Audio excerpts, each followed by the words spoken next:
This is the Citi Breakfast Show, the city's biggest conversation.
No he wale kasho chichi yendo ko he won. O kanoko ba, o kanoko yange. Atanya madromo no keyo. Ni drama no kabena e. Hey jenya monani. Drama so. Jenge wale nani. Drama so. Ni jenge sam hensa.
Twenty-six after 6, Wednesday morning, July 9, 2025.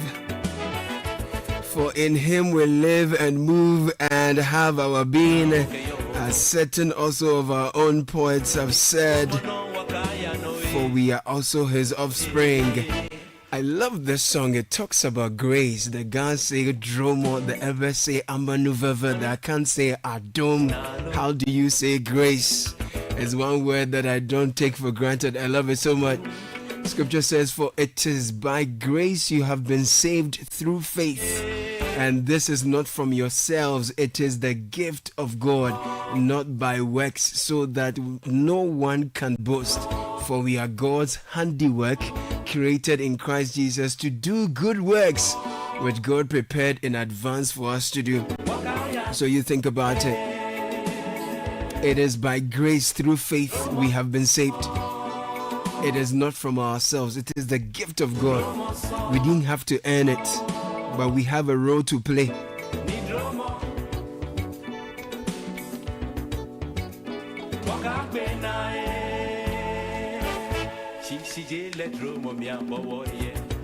While the grace is free, you need faith to access it.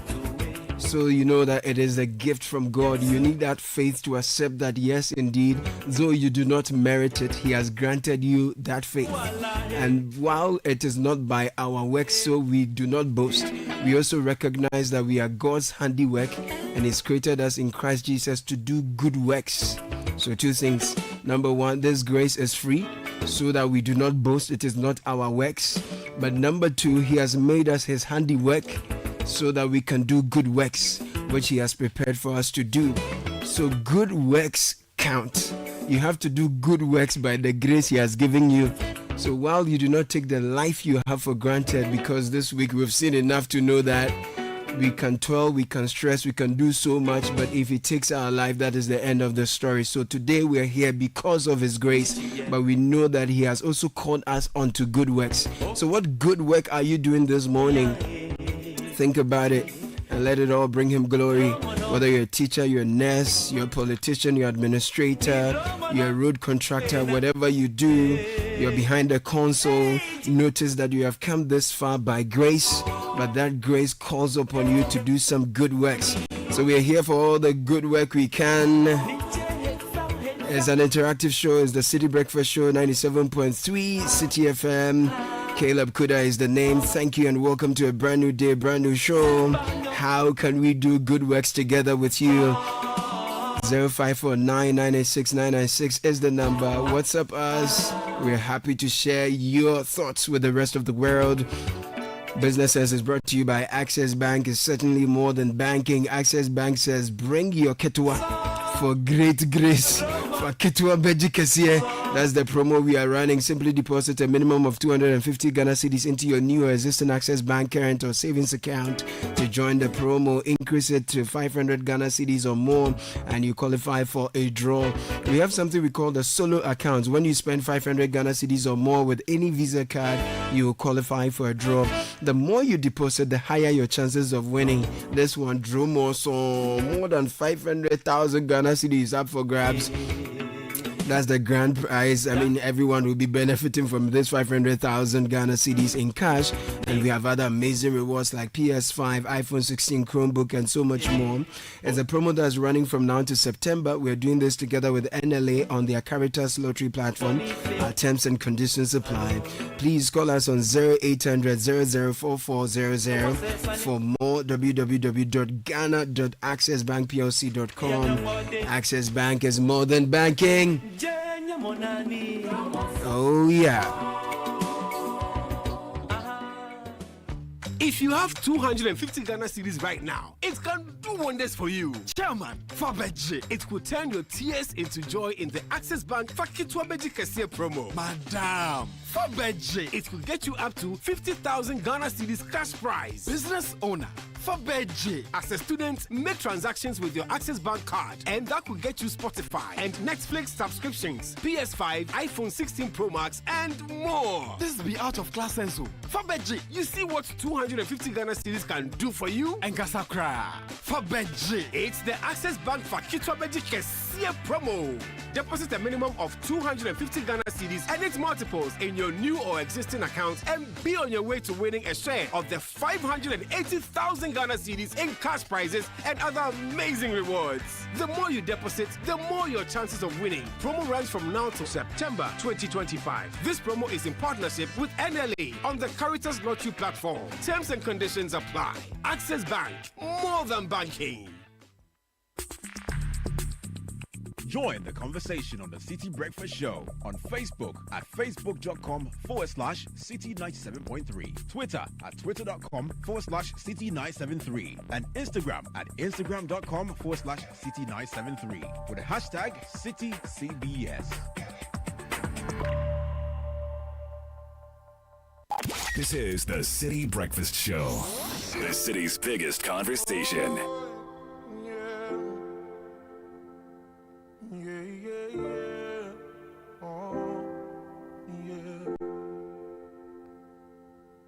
If you give a little more than you take,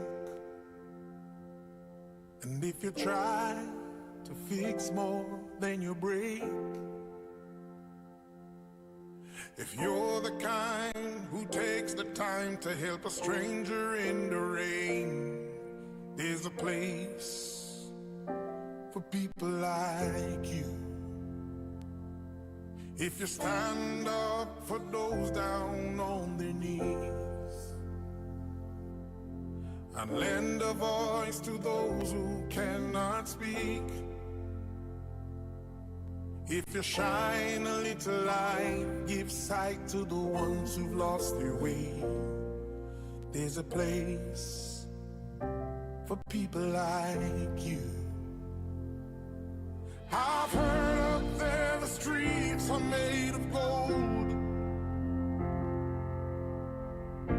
and when you get there, there's a hand. Graham Smorgan, people like you, leading us into the news review, proudly brought to you by Fidelity Bank. From the dreams of youth to the ambitions of adulthood, wherever you are on your journey, starting a career, building a family, growing a business, or planning your future, we're here for your journey. Every goal deserves the chance to flourish, and with hard work, dedication, and a strong belief in yourself, the seed of greatness is within reach. Trust in the journey. Understand that Fidelity Bank is with you every step of the way. Together, let's turn your dreams into reality. We're here for people like you, so believe with us. There's a place for people like you. I've heard up there the streets are made of gold, and when you get there, there's a hand to hold. I believe when your days down here are through, there's a place up there for people like you.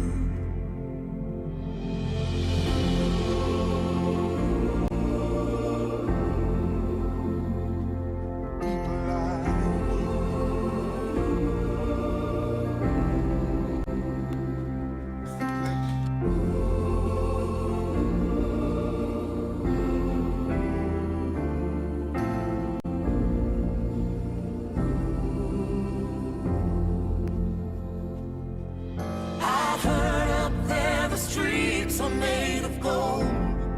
Okay, so we're jumping into the news review now. Sky is in the realms already. Yeah. Good morning, Richard de la Sky. Good morning, my brother. How's it going? And to Francisca Kakraforsing. Very well, thank you. Good morning. Bonjour, ça va? Ça va très bien. Et vous? Je vais bien, merci. Ah, merci beaucoup. There's a place for people like you. Bon français, mademoiselle. Français, bien, 2009. Yeah. Please. Oh no, she says we are, doubling in the French language on the early morning. Yeah. And he loves it. Yeah, it's a brand new day, Yes. Sky and Francisca. Yeah, so let me take you to the Diddy Guide for this morning. The big story is talking about gold smuggling crackdown.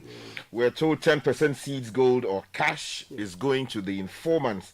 President Mahama announced this yesterday. Yeah. Also, on the front page this morning, EMP Azuma Gold Resources, the inside story. Their boy is all here.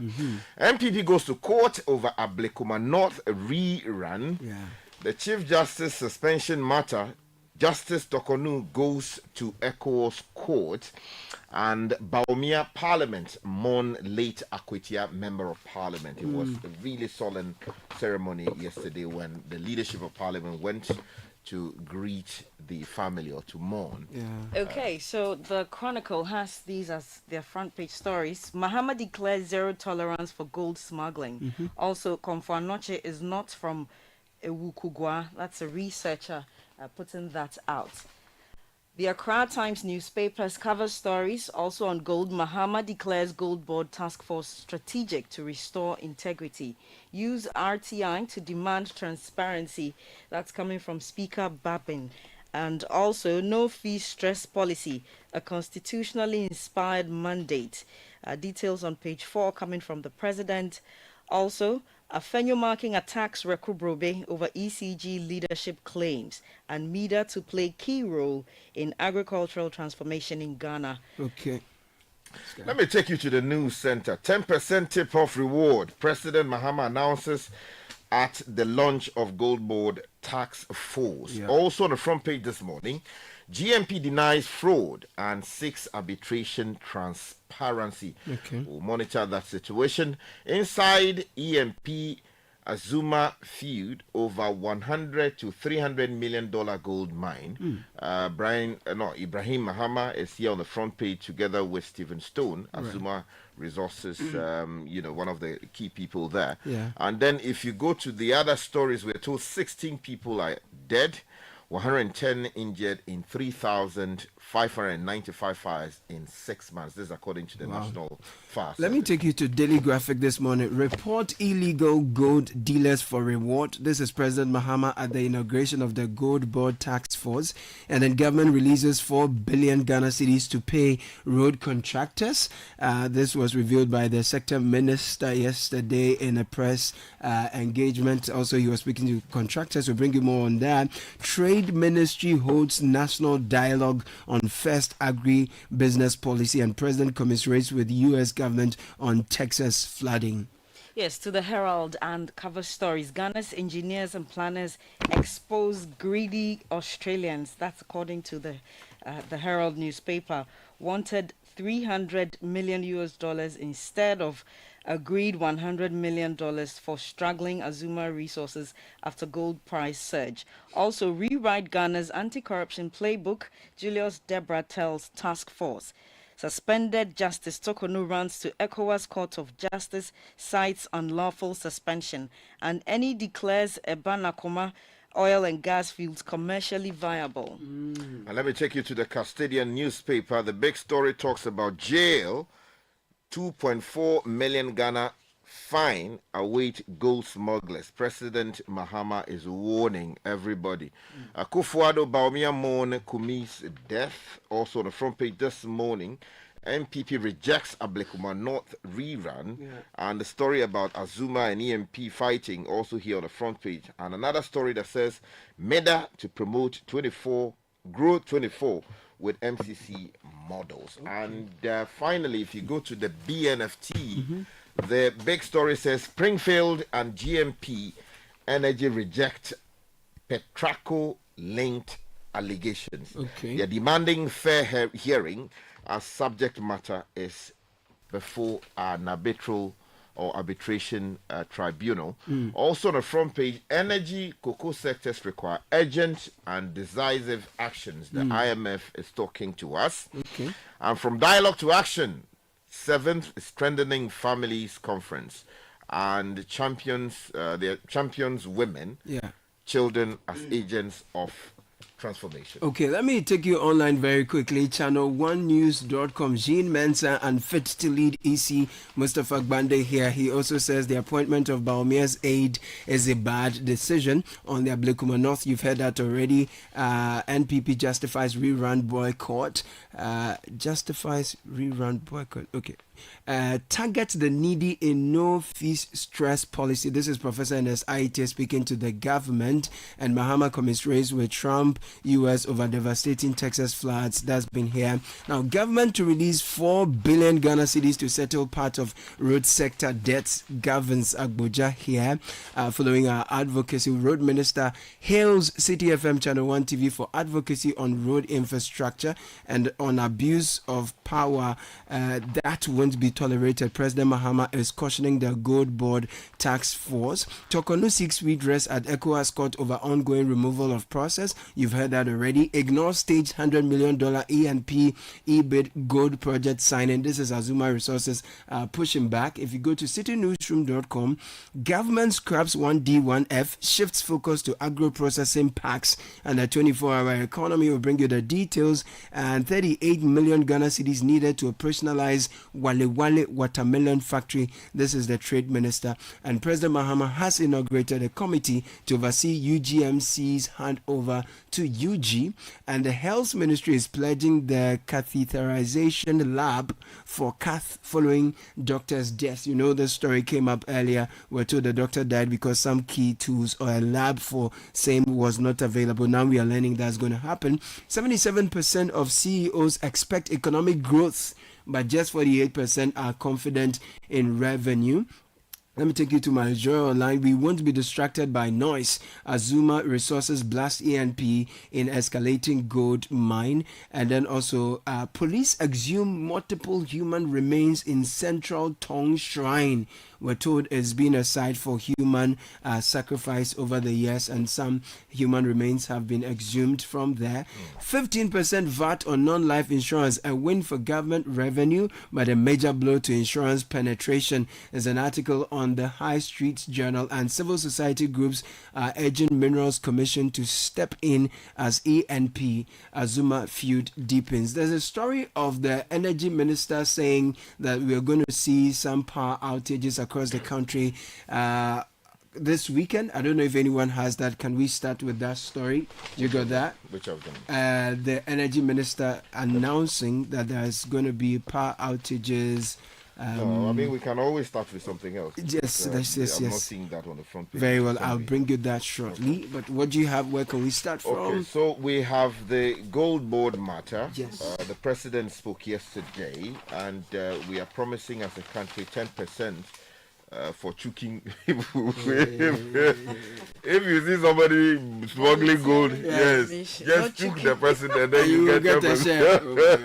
So that is the whole story. If you go to page 3 of the Daily Guide, Ebenezer Amponsa reporting says informants and whistleblowers are eligible to receive 10% of seized gold or cash value as part of efforts by government to combat illegal trade and smuggling. Now, President John Dramani Mahama, who announced this at the inauguration of the Ghana Gold Board or Gold Board task force yesterday in Accra, said it is a security initiative purposefully designed to restore integrity, accountability, and value to Ghana's gold sector.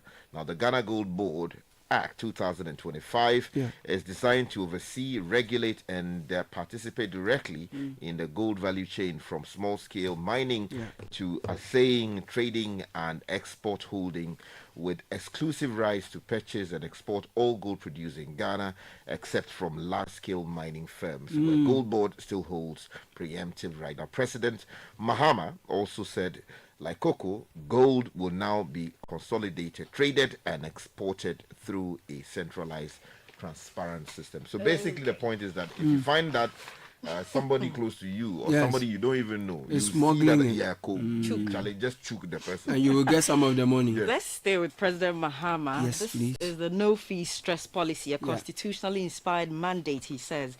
This is in the Accra Times, page 4.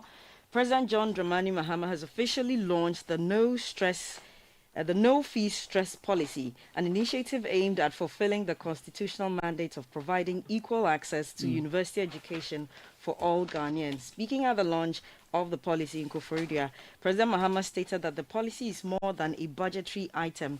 It is a moral, constitutional, and developmental imperative. According to him, over 150,000 students were admitted to public tertiary institutions in the 2022-2023 academic year, but thousands were unable to keep their admissions due to inability to pay academic fees. Right. The key components of the policy include the Student Loan Plus initiative, which provides enhanced support for continuing students and free tertiary education for persons with disability. Connected to that, though, Professor Ernest Aite is telling the government to target the needy in the no-fee stress policy. Former Vice Chancellor of the University of Ghana, Emeritus Professor Ernest Aite, has called on the government to prioritize needy students in the implementation of the free first-year tertiary education policy. Some of them need it, but some don't. Don't waste your money on those who don't need the money. Let us find a good way of identifying those who need the money, and that it is possible to, possible to identify. Prof has been consistent on, targeted fee, payment for the needy since free SHS, and now onto the no fee stress as well. So he says make it targeted, don't spread it across the board because you don't have all the cash. Okay, so let me return to the mining sector because the EMP and Azuma feud is escalating so quickly. And a number of the newspapers this morning, almost all of them, have stories on either the front pages or somewhere inside their newspapers And this one on the front page of the news center said, inside ENP, Azuma feud over the gold mine that we're talking about. The story is by Elvis Darko. Let me just give you a few paragraphs of the story. More details have emerged regarding the raging controversy between Azuma Resources Ghana Limited and Engineers and Planners Company Limited over the ownership of the Black Volta gold mine located in Wa in the Upper West region. Now, the dispute has escalated to the International Chamber of Commerce, where it is currently the subject of litigation. Now, while EMP has announced a $100 million acquisition facility agreement between with the ECOWAS Bank for Investment and Development, which is EDBID, Azuma Resources claims it has terminated the sale agreement with EMP. Now, the $100 million facility secured by EMP was explicitly structured not only to fund the acquisition of the Black Volta project, but also to support infrastructure development, machinery procurement, and workforce training to advance the mine to full operation. Now, Azuma, however, declared that it is now in a position to proceed with construction at the pace without EMP, stating that it has worked closely with our shareholders, the Government of Ghana, the Ministry of Lands and Natural Resources, and the Minerals Commission to secure all the necessary regulatory authorizations. So it's an unfolding story. Oh, yeah. It's not going away anytime soon. So we'll keep an eye on that. To our advocacy that's yielding some responses from duty bearers, government releases 4 billion Ghana cedis to pay road contractors. This story is on page number 13 of the Daily Graphic this morning. Juliet Echasafo writes that the government will release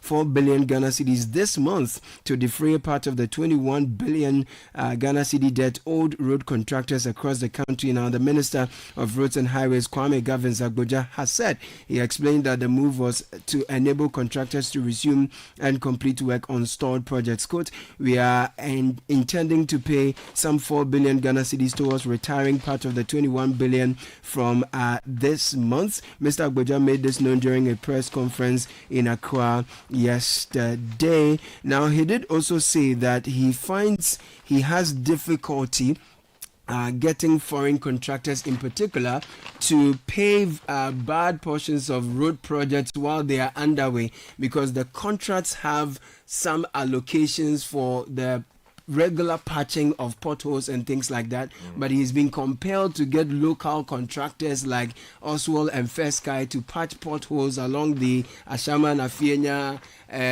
Tema, Aplao roads, and he's been very concerned about the attitude of foreign contractors, especially when the roads are bad. It's something we'll get into a bit later on the show when we have some time, but we're keeping an eye on your roads for you as always. Certainly. Let me now bring you to a gory story from Central Tongue.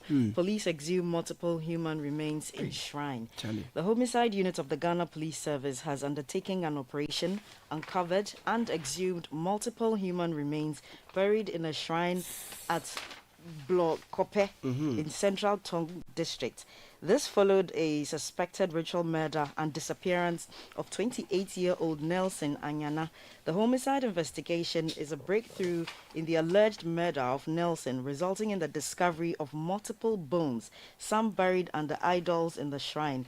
6 individuals have been arrested and arraigned in connection with the alleged murder of Nelson after being declared missing. I mean, the police have to get to the bottom of this matter. I think we have gone past the years and the ages where, all of these things served a purpose. There are about 6 persons whose, and 6 police, bodies that were exhumed from that shrine. Police say they've made a breakthrough.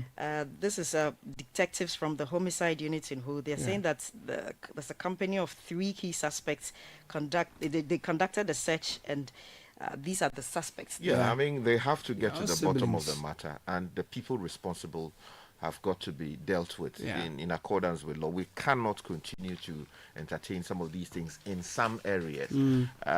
It is completely unacceptable that very you grim would terminate another person's life. Of course, the matter is still being investigated, but no, certainly not. And I'm also aware that in parts of this country, grave looting has become a major headache for local authorities. Every now and then, people's graves are being, opened and all kinds of things, including human parts being taken away. All because people want to get rich, people want to do this and that and that. Please, let's change from such ways. In the meantime, though, can I return to the mining sector? Please go back. Okay, now page 3 of the BNFT, the story actually is announced on the front page, and it says Springfield and GMP Energy reject Petraco-linked allegations, and they are demanding fair hearing. Now, leading oil and gas company Springfield Exploration and Production Limited and GMP Energy have issued strongly worded statements rejecting what they describe as misleading and baseless allegations contained in a petition reportedly submitted to the Economic and Organized Crime Office by entities linked to Petraco, a global commodities trader. Now, the company stated that the allegations, which have formed the basis of recent media reports, mischaracterize ongoing commercial disagreements as matters of criminal concerns, despite the disputes being the subject matter of international arbitration. Now, in separate statements, Springfield and GMP Energy expressed concern over what they see as a coordinated attempt to damage their reputations and undermine legitimate business operations through the publication of what they describe as quote-unquote spurious and self-serving claims. So if you're interested in the update on this particular story, because while I was there, it was a big thing that big investors were talking. So BNFT page 3, right? Yeah, more details over there. Well, still within the enclave of power, Ghana to experience doomsday on July 13 as ENI shuts down for maintenance. Story by Hafiz Tijani from Kumasi on channel1news.com. The Minister for Energy and Green Transition, John Abdullahi Jinapor, has announced that there may be temporary power supply interruptions on Sunday, July 13, 2025. This is due to a scheduled shutdown by ENI to increase gas production and carry out maintenance works on its plants. Mr. Jinapor has called for public patience and cooperation as engineers work to maintain stable power supply across the country. He made the announcement during the groundbreaking ceremony for the reconstruction of 161 kV Angomaso Kumasi transmission line on Tuesday, July the 8th. So, Kaka, we have to, stock the fridge. I don't know what we'll do, whether we'll empty it or stock it. But Sunday, I'll leave that to you. Sunday, we'll figure something out. Yeah, we have to think Let me something. quickly take you to the Herald for the story about the suspended Chief Justice Tokonu going to ECOWAS court. In a dramatic twist to Ghana's ongoing judicial crisis, according to this paper, Chief Justice Gertrude Tokonu has filed a new case against the state at the ECOWAS Community Court of Justice in Abuja, Nigeria, arguing that her suspension constitutes an unconstitutional removal from office. The case, filed on July 4, 2025, is the latest legal salvo from the suspended Chief Justice, who is already battling similar claims in Ghana's Supreme Court and High Court. The Chief Justice contends that the action taken against her constitutes grave human rights violations, further eroding Ghana's fragile judicial independence. And before we wrap it up, let me just quickly draw your attention to the Ablekuma North situation. The MPP saying they will boycott rerun. Ebenezer K. Amponsa on page 6 of the Daily Guide. It says the New Patriotic Party says it will fiercely resist any attempt by the Electoral Commission to conduct a parliamentary rerun at Ablekuma North, considering the overwhelming votes secured by its parliamentary candidate Nana Ekiawusu-Efriye in the December 7 election. Now, speaking at a press conference at the office of his parliamentary candidate yesterday at Odoko in Accra, the General Secretary of the party, Justin Kodia Frimpong, said the action taken by the EC to conduct fresh polls in Ablekuma North lacked legal basis, as well as violates a High Court order that asked the Commission to collate 3 outstanding polling station results and declare the winner. And according to him, the party is pursuing the court order to compel the EC to declare the results of the constituency with support of the police to provide security. Meanwhile, the Deputy General Secretary of the NDC, Mustafa Gbande, is saying that the EC is unfit for purpose, must go, and he's also saying that the appointment of Dr. Baumia's former aide is a bad decision. That particular appointment has got many of the grassroots boiling, but the justifications for same across the spectrum in some parts of the corridors of power. But we'll end it there. That was the news review. Thank you, Sky. Thank you, Kakra. Oh, jump on now. Go. Google me. At what time when you come back, we are not hear the sound of your car? Why you buy new car? No, I not change my car. It be the same ride. It be the fuel way I change. Way one shouts it. Ever since I started using the all-new Excellium Premium Fuel, fortified with 3-in-1 action. Oh, Joe, now my car they run like electric car. No, it's so. This is the type of fuel where they want to. Because now engine they cost. Where they want for way if I buy it, it go protect my engine. And with the small way I buy, I go drive, sir. Absolutely. It's like strapping a turbocharger to your engine and giving it a protector. And what they bust my mind self be the 3-in-1 action, no? Excellium they prevent up to 99% of deposit. It be anti-wear, some be anti-corrosion. Won't pay when I open them. Hey, so where can I find this magical fuel? Just head over to any Total Energy service station and your car will thank you. Hey, then make a finish my go be fast, then rush go Total Energies. My friend, but why your hand my go be inside? I give you info. Make I feel the go be too small. Go. Excellium is designed to protect your car engine, decrease fuel consumption, and lower CO2 emissions. Don't say fuel, say Excellium. Choose Excellium, choose quality.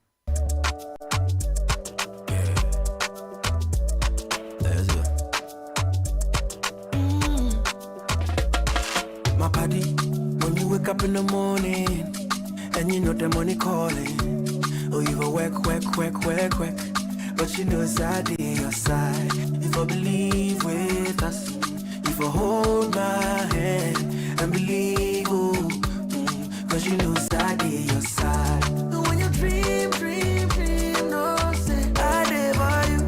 And when you hustle every day, many wanna go. Anything you do, I live by you. Many want. If I believe I live your side, fidelity. If I believe with us, fidelity. If I know I live your side, fidelity. This is the Citi Breakfast Show, the city's biggest conversation.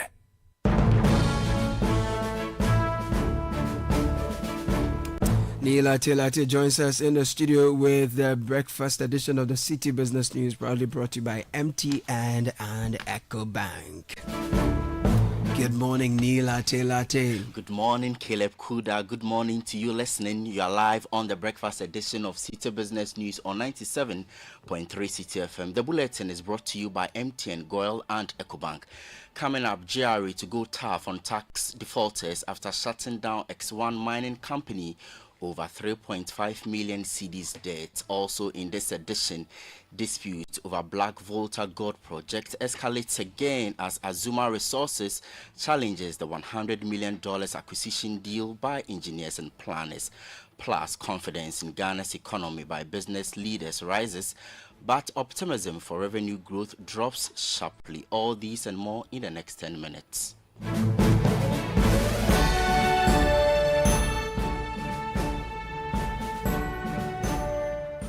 I am Ni Latte. It's midweek. Thank you for choosing us. Let's get into our stories now. Meet your tax obligations or face strict legal consequences. That's the warning from the Ghana Revenue Authority to businesses failing to pay taxes. The caution follows the shutdown of X1 Mining Services Limited in the Bono region over unpaid taxes amounting to 3.5 million Ghana cedis. The GRA says the company repeatedly failed to settle its liabilities despite several notices. Michael Saponim-Fum is our Bono regional correspondent. He has the rest of the story. Many businesses in the Bono region continue to default on their tax obligations to the Ghana Revenue Authority GRA despite clear requirements under the law. In response, the GRA has intensified its enforcement efforts to clamp down on non-compliant businesses. As part of this initiative, the Sunyani Taxpayer Service Center of the GRA, in collaboration with the Area Enforcement Team, has shut down the operations of X1 Mining Services Limited, a quarry company located at Ayayo in the Wenchi municipality. The company is said to have defaulted on tax payments totaling 3.5 million cedis since 2023. So we've taken them through a process just to get them to pay, but they have still not complied. As we speak, the balance that is still outstanding is 3,480,868.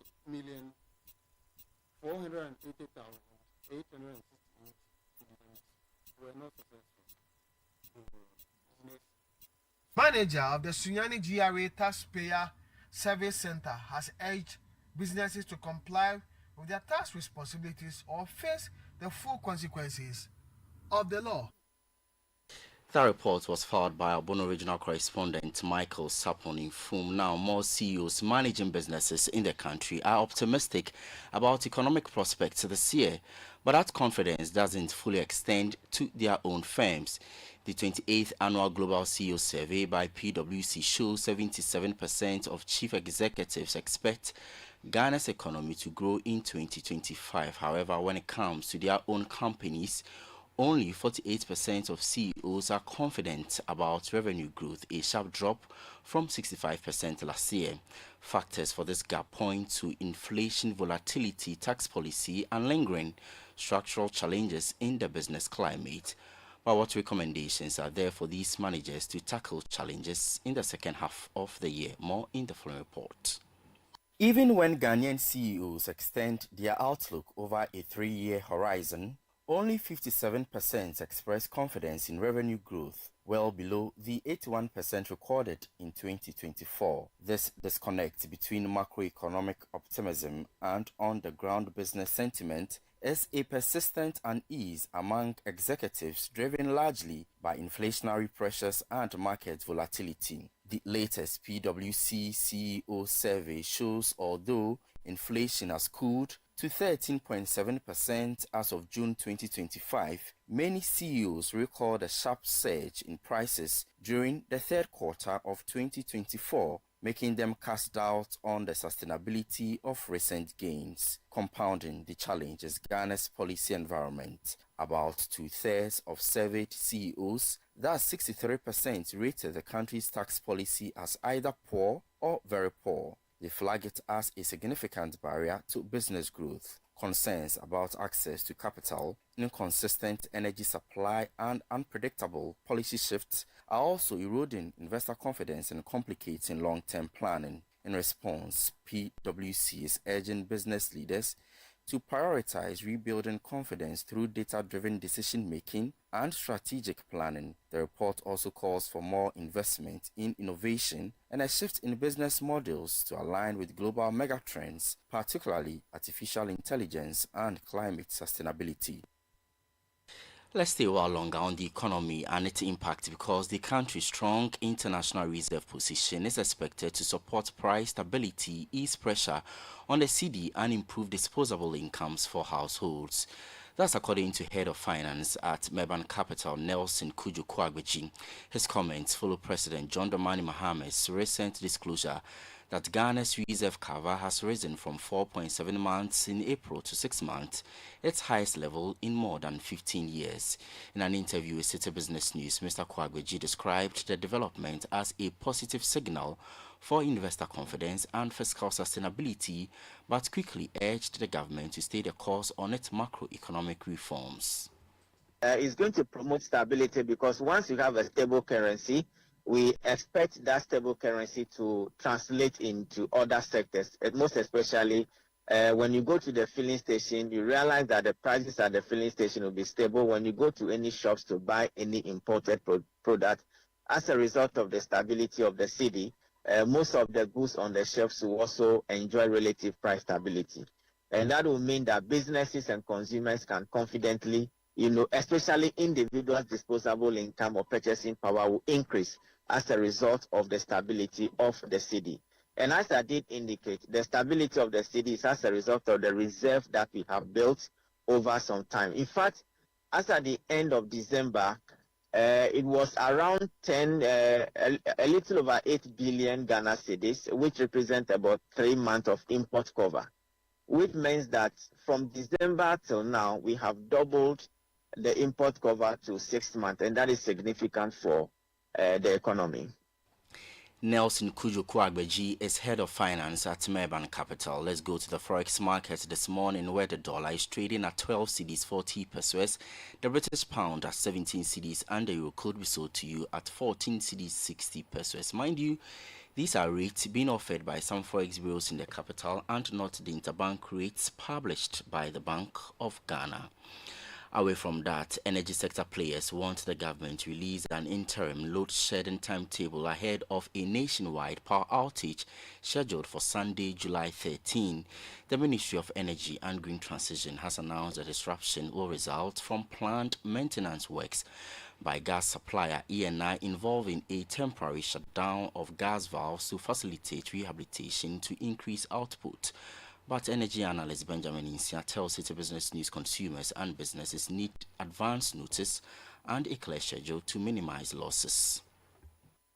This particular shortage of power supply on Sunday due to maintenance activities by ENI, I think that the ministry also needs to put certain interventions in place, especially a plan in place to help end users plan appropriately. Because I know that not the whole country will go off at the same time. Maybe certain specific areas may go off and other areas may have light, especially areas that provide critical and essential services must have light on Sunday.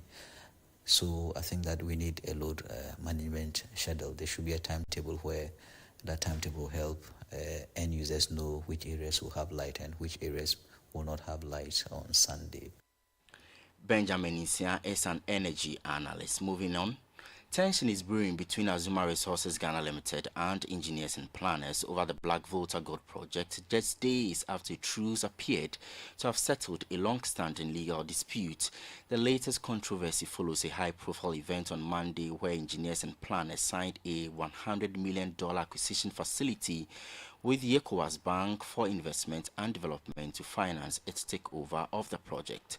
But John Mason, head of corporate affairs at Ibarra Capital, the Australian funders of Azuma Resources, maintains the announcement is misleading. He argues that the agreement doesn't grant engineers and planners the right it claims over the Black Volta mine. Black Volta Gold project have not been sold. We are open we are open to work with the Ghanaian company.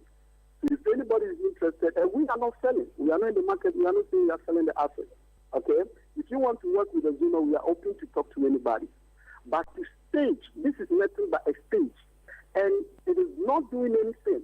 But it is killing the investors' confidence in Ghana. Ghana is a democratic country. And look, the international community, Ghana is the icon.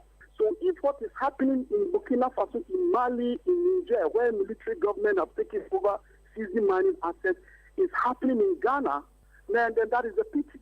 So we are saying that the general public should disregard it. John Mason is head of corporate affairs for Ibarra Capital Funders of Azuma Resources Ghana.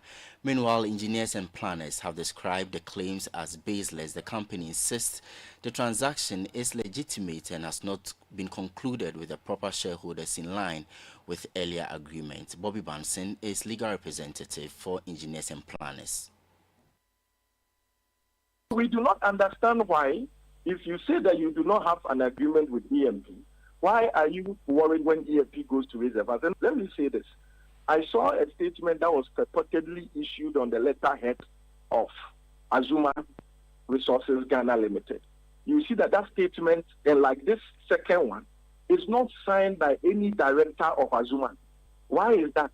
Because all the directors of Azuma are aware of the decision of the High Court. That was Bobby Banson, legal representative for Engineers and Planners Company Limited. That's it for the breakfast edition of Citi Business News on 97.3 Citi FM, brought to you by MTN, Goyle and EcoBank. Grateful that you listened, but go to citinewsroom.com/business for more stories. I'm Nila Tilati. Do have a good business day. Charlie, where are you? Boss man, I'm at the bank. Really? But your car is in front of your house. Bro, my bank on my phone, Charlie. Oh, how? EcoBank, bro. With EcoBank mobile app, I can do everything, anywhere, anytime. Listen, I just checked my account balance, paid Ahmed's school fees, and sent money to my grandma at Wale. Oh, wow. Wow. Massa, just download the EcoBank mobile app from the Google Play Store or the App Store, or dial *770# and be your own bank manager. Manager. Whether to pay bills or fees, to check account statements, send money across Ghana, abroad, and more, EcoBank mobile app has got it covered. EcoBank Mobile, making everyday people live everyday lives the EcoBank way.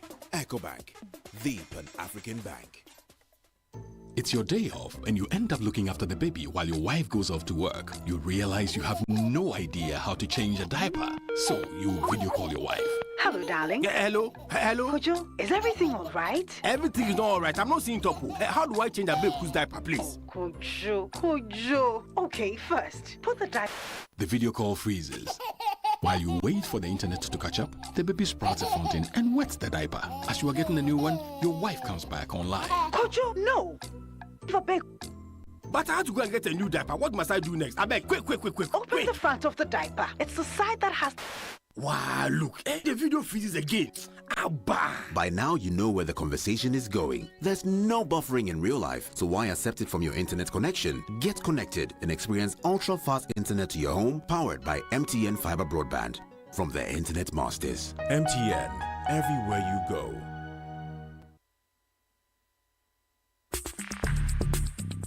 Join the conversation on the Citi Breakfast Show on Facebook at facebook.com/Citi97.3, Twitter at twitter.com/Citi973, and Instagram at instagram.com/Citi973 with the hashtag CitiCBS.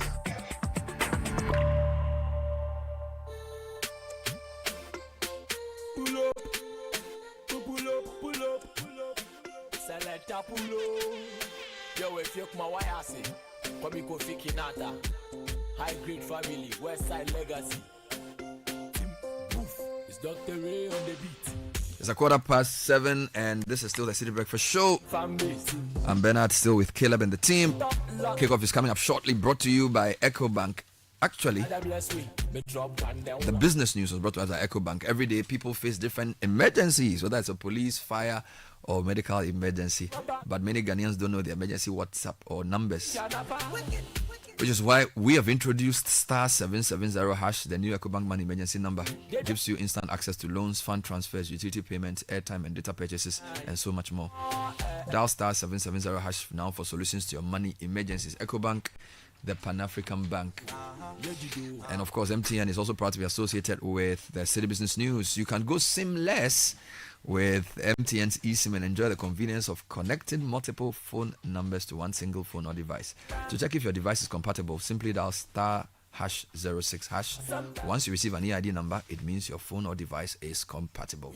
Simply download the My MTN app today to request your eSIM and enjoy the sweet seamless life everywhere you go. Kickoff is next, and Benjamin in Ketia is already here.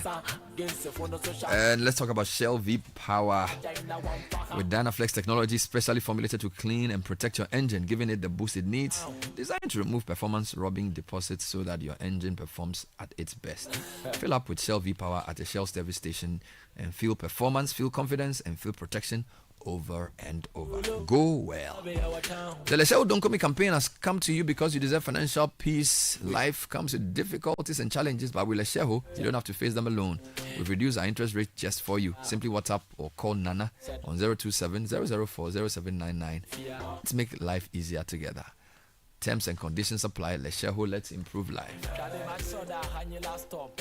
And of course, we're sponsored by Polytank. This is Ghana. Don't get deceived. When you're buying a tank, don't talk to those who don't know the market. Focus and stick with Polytank. We've been here for over 30 years.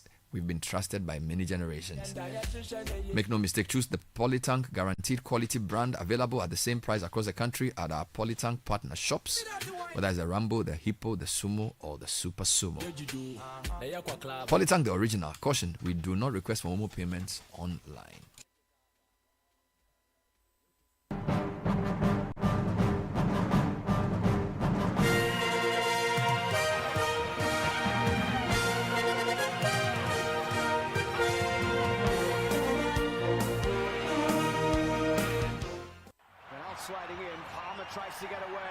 managed to keep the ball. And here's Enzo Fernandez with the ball down the left side.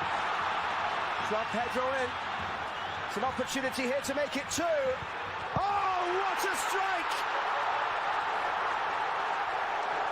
What a match for João Pedro against his boyhood club. 2 outstanding finishers.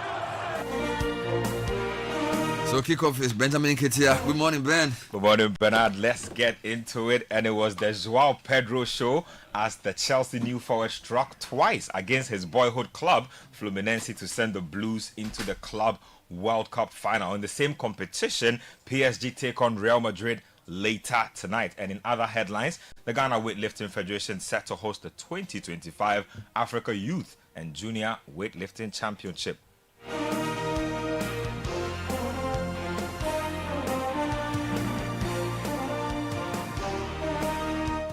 Our kickoff is proudly brought to us by Shell, Shell Go Well, Zonda GH, Politan Ghana, and Let's Let's improve life. Let's get into the details and start off with some weightlifting. And the Ghana Weightlifting Federation, they are set to host over 300 athletes from 20 countries for the 2025 Africa Youth and Junior Weightlifting Championship. Now, the event will take place from July 17 to July 22 at the Gamashi Hall of the Trust Sports Emporium in Accra. The championship will bring together rising stars in weightlifting as well as top officials, including presidents of the various federations across the continent.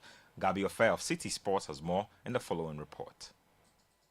The 2023 African Games hosted by Ghana, weightlifting alongside other sporting disciplines played a vital role in boosting the country's medal tally. Off the back of that success at the 13th African Games, the sport has steadily gained attention in Ghana over the past few months. The next major assignment for the Ghana Weightlifting Federation is the upcoming 2025 African Youth and Junior Weightlifting Championships, scheduled to take place from July 17 to 22 at the Gamashi Hall of the Trust Sports Emporium.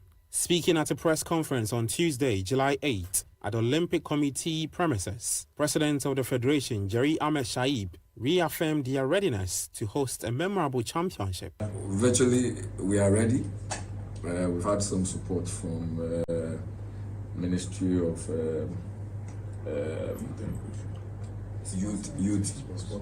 Ministry of Sports and Recreation. We've also had some support, in fact, in the form of collaboration from the National Sports Authority. We've also had support from SNIT and some support from some hotels. Accra City Hotel is one, and then this is Central Hotel. And we are hoping to get more support, as in the form of cash and kind. And we are looking about 1 million cities to have this competition. It's going to be. As of the close of preliminary entries, the Ghana Weightlifting Federation also confirmed receiving interest from over 20 countries, including Algeria, Egypt, Nigeria, Kenya, South Africa, and host nation Ghana. The final list of participating countries is expected to be confirmed by July 17. In the meantime, Deputy General Secretary of the Ghana Weightlifting Federation, Gideon Saki, revealed that Team Ghana has already commenced preparations ahead of the championship. What happens is that for the Ghanaian team, they have already started training, and one of the coaches just walked in. They are training already. They are using, and we have a multi-purpose gym at the Accra Sports Stadium, and so they use that one, and then we also have another location elsewhere they use. They would also be using the 2 hotels, and so they will first have a pre-competition campaign before they would then have the main campaign itself. The Federation also clarified that the championship is a non-Olympic qualifier, highlighting the specific age categories set for the competition. They explained that the event is designed to nurture and develop the next generation of weightlifting talent for future international tournaments.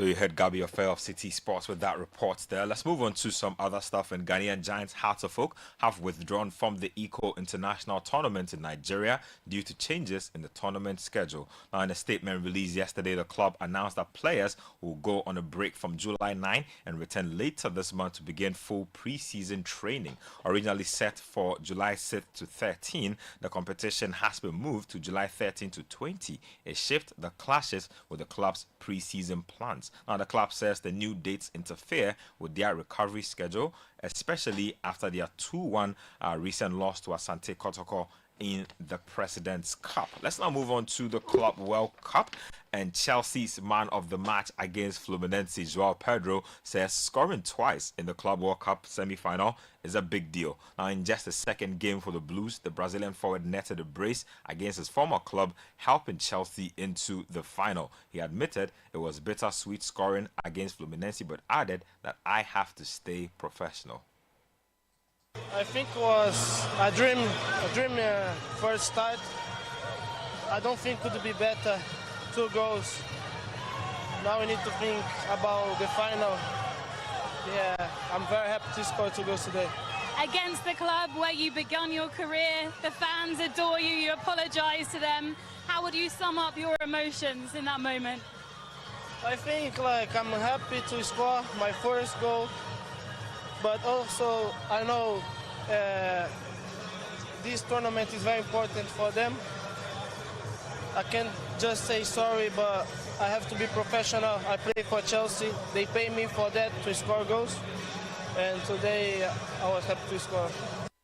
We had new Chelsea signing Joao Pedro speaking there. Meanwhile, Chelsea head coach Enzo Maresca says he always knew Pedro had the quality to deliver against teams at this level. He expressed his delight with the win, adding that this is just the beginning and that there's more to come, especially with the way the team played. Very happy, very happy at this stage of the season, after a long season, to reach the final. It's something fantastic. It's the first competition, first Club World Cup. We played the final and we are very proud of that. What did you make of your team's performance today? Very good, very good. We start in one way, then they change a little bit. We adjust immediately. The players, they were deal with all the condition, weather and different things in a brilliant way. So we are very happy and very happy for the players. How pleased were you with Joao Pedro's performance and his contribution and how quickly he's adjusted to life at Chelsea?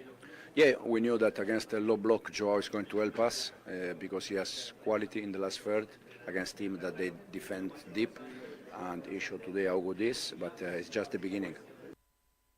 So you heard Enzo Maresca speaking. Meanwhile, later tonight, PSG will take on Real Madrid at the MetLife Stadium. That should be a very, very interesting game. Let's get to some tennis. And 2-time defending champion Carlos Alcaraz produced a Wimbledon masterclass to end British hope Cameron Norrie's run and move into the semi-finals once again. Now, second-seeded Alcaraz underlined why he is the tournament favorite with a scintillating 6-2, 6-3, 6-3 win. The Spaniard will face Taylor Fritz. Now, the American 5th seed bidding for a first major title in the last 4, and he says he just wants to enjoy the tournament. He's playing great. I think the grass season for him, it's been really successful so far. 2 titles, semi-final here at Wimbledon. So I'm just gotta be ready for that battle. I played a few times against him. It's always really tough to play against. So I will try to play same level as today. I think I will get a chance. But just focus. But right now I just wanted to enjoy and to live this moment because it's not really easy to play semi-final here at Wimbledon. And that's how we bring today's edition of Kickoff to an end. I am Benjamin Nketia. There's more sports at citysportsonline.com.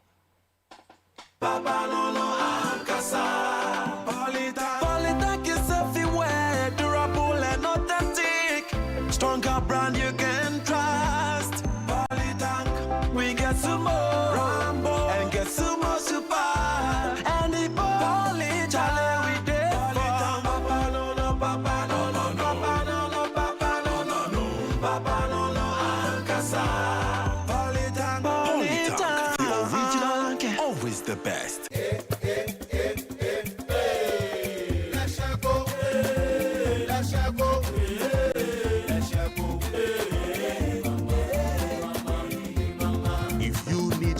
Services, innovative financial solutions.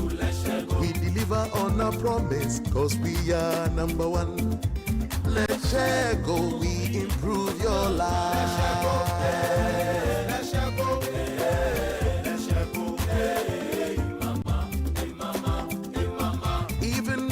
never stuck with nothing. No matter your situation, let's share go, we improve your life. Let's share go, hey, let's share go, hey, let's share go, hey, mama, hey mama, hey mama. Let's share go, we improve your life.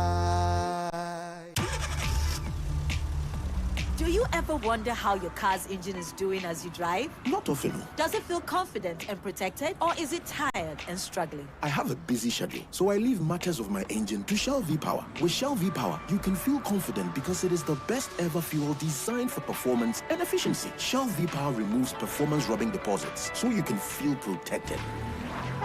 Fill up with Shell V-Power at a Shell service station near you. Feel confidence, feel protection, and feel performance over and over again with Shell V-Power. Fuel the feeling with Shell V-Power. Go well.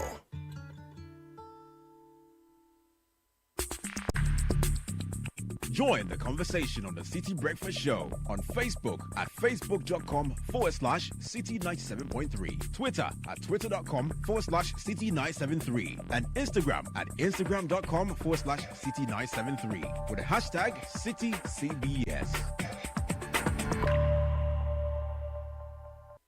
Did you know that worms take away nutrients from the food you eat? Just listen to them. Brothers, yesterday the food nice, huh? Oh yeah, the choba woman there, she did try wa.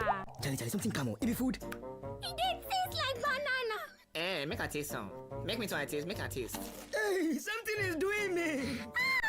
Something is doing me too. Oh, it be Vermox. Vermox banana flavored dewormer is available in both suspension and tablet and is suitable for children and adults. It's good for you, bad for worms. Not recommended for children under 2 years and pregnant women. This advert is FDA approved. Oh, Joe, it's 3 a.m. What now? Ya tisubiomo, ya tisubiomo. Joe, not again. It's 4 a.m. What's now? Sorry. Last year was Yatisubium. This year, crowd, yeah, we've gone lower. Yasaya Tiso. I'm back with good news. Amazing news. I've been soko. SG Ghana loans are back with even lower interest rates. If you're a salaried worker, whether you're on CAGD payroll, work with an SG Ghana listed institution, or already bank with SG Ghana, this is your time. Whether it's completing your dream home, paying school fees, or handling other personal needs, SG Ghana has the perfect loan for you. Walk into any SG Ghana branch from now till September 2025 and ask about Yasaya Tisu Loans promo. Let's help you get things done. You can also call 0302-214-314 for more details. Terms and conditions apply. Societe Generale Ghana. The future is you. This is the Citi Breakfast Show, the city's biggest conversation. The Money Matters segment is brought to you by Petra. Petra, achieve more. Welcome to the Money Matters segment with Petra. True wealth is built with balance. Imagine a table with one leg. It wobbles, but with 3 or 4, it stands firm. Your investments work the same way. Combine mutual funds, fixed deposits, and real estate. All available at Petra. If one area experiences stagnation or even a dip, the others help carry you forward. At Petra, we help you build a strong, stable, and growth-oriented portfolio. Ready to start? Dial *447*70# and let's do life together. Petra, achieve more. The Money Matters segment was brought to you by Petra. Petra, achieve more. Join the conversation on the Citi Breakfast Show on Facebook at facebook.com/Citi97.3, Twitter at twitter.com/Citi973, and Instagram at instagram.com/Citi973 with the hashtag CitiCBS.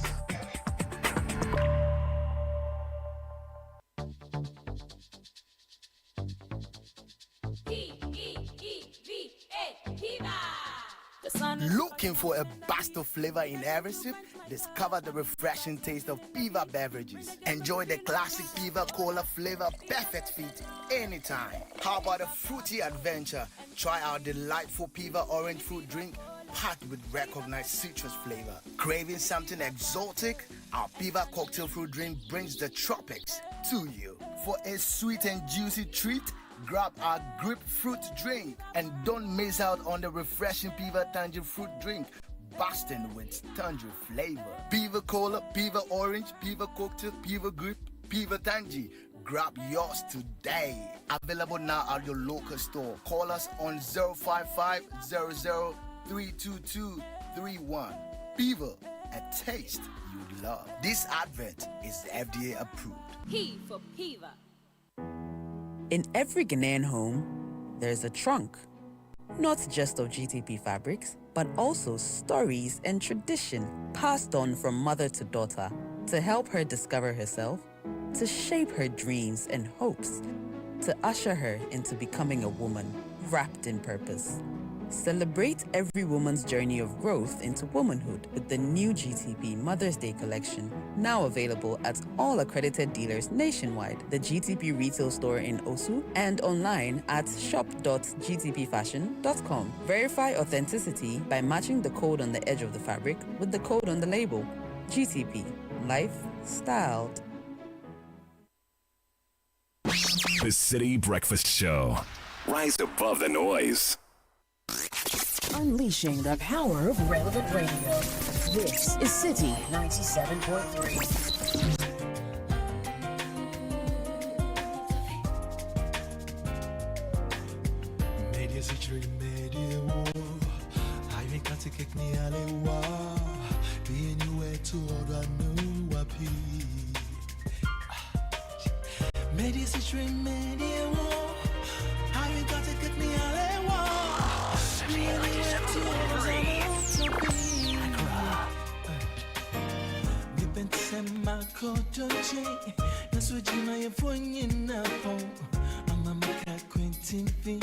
The City Breakfast Show. Rise above the noise.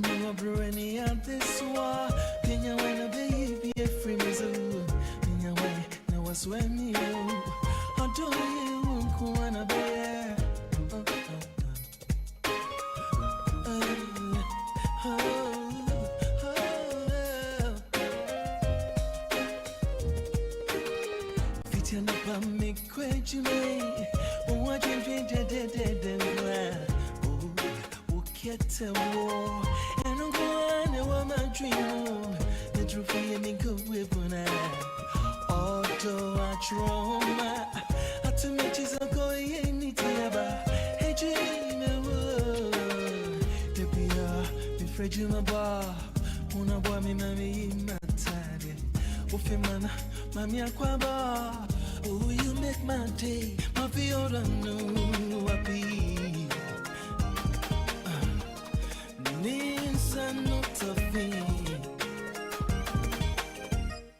7:35, Kojontri bringing us to this segment. Quick birthday request to Audrey Mawena Sonku of Mega Mount School, Temakome 22. Best wishes from Daddy Mami McCaffrey Ayera to you. To Dr. Ike Tando, lecturer, brand and communications consultant and head of department, University of Media, Arts and Comms. You're such a great resource and we thank God for your life. From David Mensah of Compassion International. To Dr. Ike Tando. Happy birthday to our son Riley Curtis Texan of St. Benedict Subriru School. We pray God elevate you in this next chapter of your life. You are a blessing, a star born to shine brightly. Have an amazing day. We love you so much from Dad, Ato Texan, Mom, Marian, Bro, Ryan, Sis, Michaela, and of course Grandma and the rest of the family.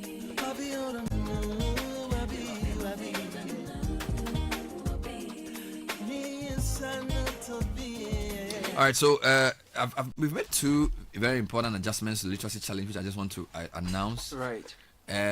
So the couple of people asked the age group, right? And we're asking whether it's just JHS. So now we're saying it's people aged between 11 and 15. So 11, 12, 13, 14, 15, you're all qualified to enter the literacy challenge. So that's number one.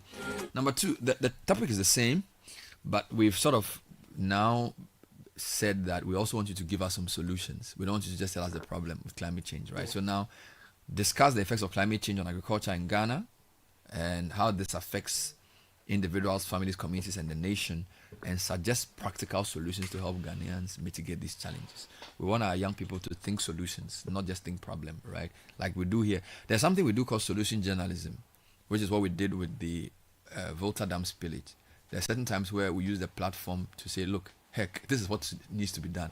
There's no point shouting that something to be done when you can do it. The truth is, there were many things that if I could do, I wouldn't come on air to even talk. Imagine if I had the expertise and the money to do the Ofankor route. Do you think I'll be here shouting? I'll just go and do it, but I can only talk for now. So there is something as solutions journalism, and we also want that solutions mindset in our young people, because it's very, very important the way people think. And if the media can use the subtle things we have, the way we do interviews, the way we discuss our programs. So yesterday I was moderating a panel, and we're discussing the Afrobarometer latest round, 50 African countries, attitudes to elections and stuff like that. And I'll share some of the highlights with you. On the panel, the last question I asked was, yes, we've discussed the problem, but what about this report makes you optimistic about Africa?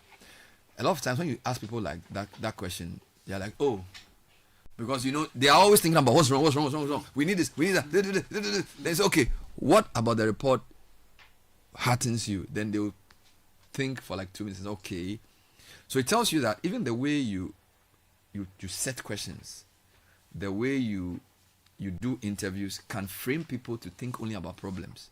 All right. So we have decided that the essay competition is not about the 10,000 they will win or whatever bragging rights they get. I think that you need to get young people to think about global issues early, so they don't repeat the mistakes of their forefathers. So don't just teach them trigonometry and all the number line and all those things. Let them understand where we are in the world. Even as 10-year-olds, 11-year-olds, 12-year-olds, they need a world view. You need to let them know what climate change is. You need to know what agriculture is. And you need to think about solutions. All right? And a lot of them, when they listen to us, they need to get that indication that these guys are not on air to just channel the problem, but also discuss the solution. So yeah, that's one thing.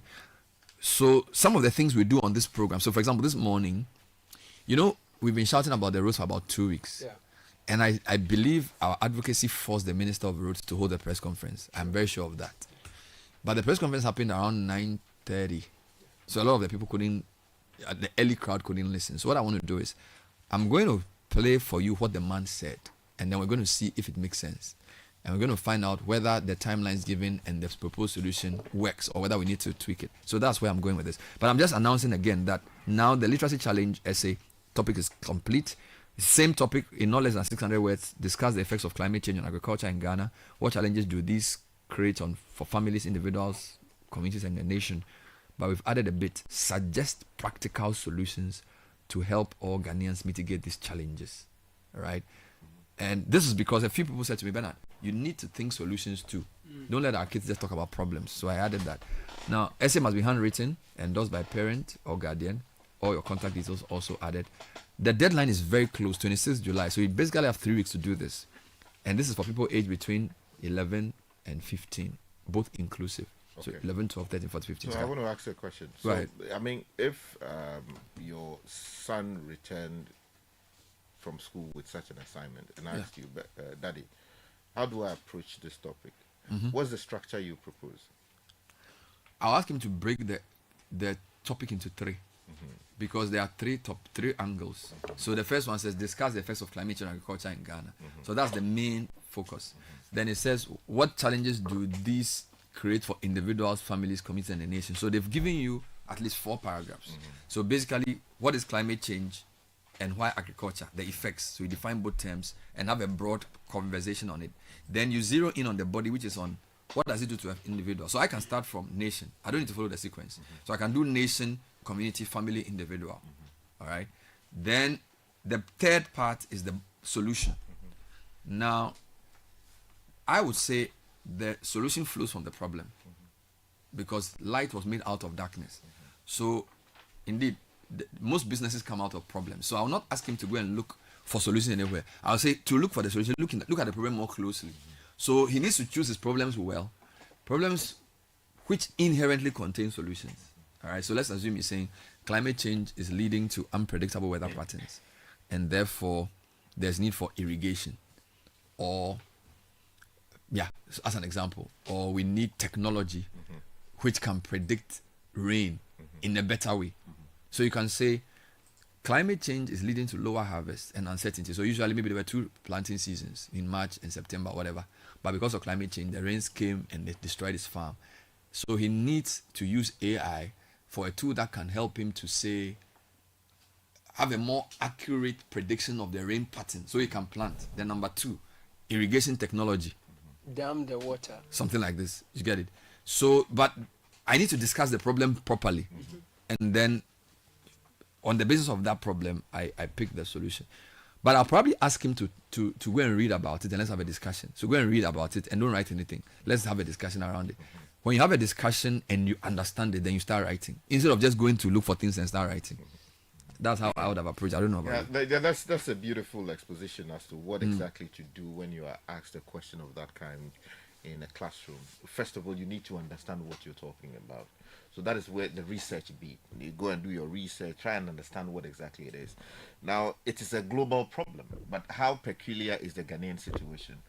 So you contextualize it within our own situation. So what are the problems in the northern part of the country? The recent Volta disaster, is it related in a way to climate change? What have the experts said about it? And how did it affect people? So 30,000 or so people were affected by it. And we all saw on the television set how that impacted, people in a devastating way, particularly children who have had to forgo school, for so many weeks before eventually going back into their homes. Of course, the farms that were washed away, how did that impact food security in those areas and nationally? Because a year or so after that, we saw a hike in food prices because, so many farms were lost as a result of the disaster. So first you have to understand, and of course, explain to the person who is reading your script what climate change means and why it matters that it be discussed. And after that, then you deal with the issues, with the problems that we see locally in Ghana. And then now discuss the solutions. What are the solutions? If you go to the Amuchinu area, for instance, just drawing your attention as children listening to us, the Amuchinu area, the Agaveji area, and the Azizaji area, all these areas within the Ketu South constituency. But you are giving too much apple. No, I'm just. No, it's okay.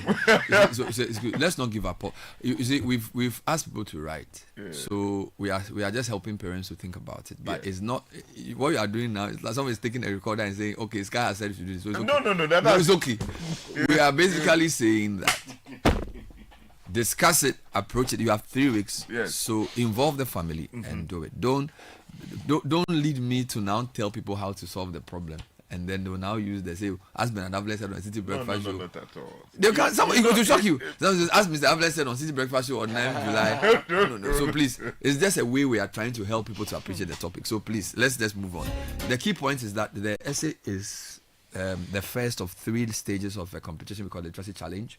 The top 50 will come into an aptitude test, and the final 10 will go into a quiz competition as well. You can bring your essays to the front desk of Citi or Channel 1 here in Accra, or you can post it to PO Box GP 14123 Accra Central. Don't forget, the Literacy Challenge is powered by Citi FM, supported by Channel 1 TV, and supported by Belmu and GB Assessment.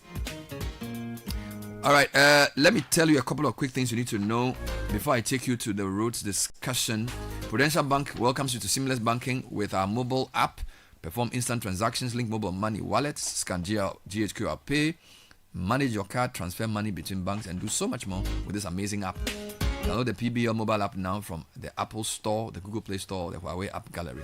Visit Prudential Bank website or social media platforms for more. Prudential Bank, truly dependable.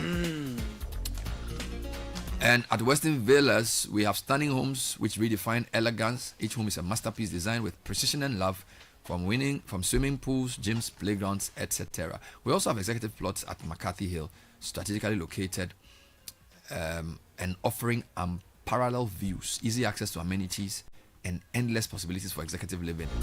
Now, let's start talking. Go to westernvillas.com or call 053 650-2295. That's 053-650-2295. 2295. Talking about AI, don't forget this Saturday, Maximus Ametogo is leading an AI masterclass for business executives, entrepreneurs, journalists, and whoever is curious about AI and how it affects your work and how you can use it to enhance your life. It's on Saturday night, 12 July, 9 a.m. Alisa Hotel. And you can call or WhatsApp 0244-767-801 to register. And it's 1,450 Ghana cedis for the session. You can also go online to idm.edu.gh for more information.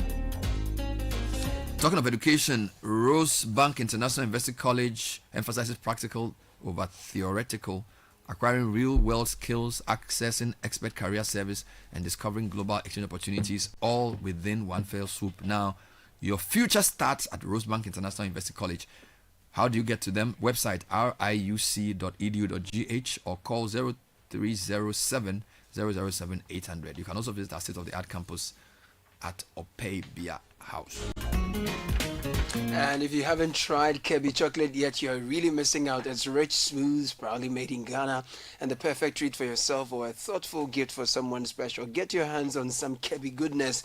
It's super easy. You can find Kebi chocolate at all Palace Mall branches, Megmat, East Legon, and Laboni, Wild Gecko handicraft shops at the Kotoka International Airport, and Shashi, and Super Save, and plenty of other supermarkets across town. For listeners in the US, you can shop online via Etsy. Just search Kebi, K-A-B-I chocolate, or visit the following stores in Chicago area: Abbey's Market, Romeoville, One Market, One African Market, Bolingbrook, and A Plus Store, International Market, Uptown. Kebi also produces custom-made chocolate gifts for corporate events and businesses. So if you're planning something for your team or clients, you've got something extra. We have got something extra sweet for you.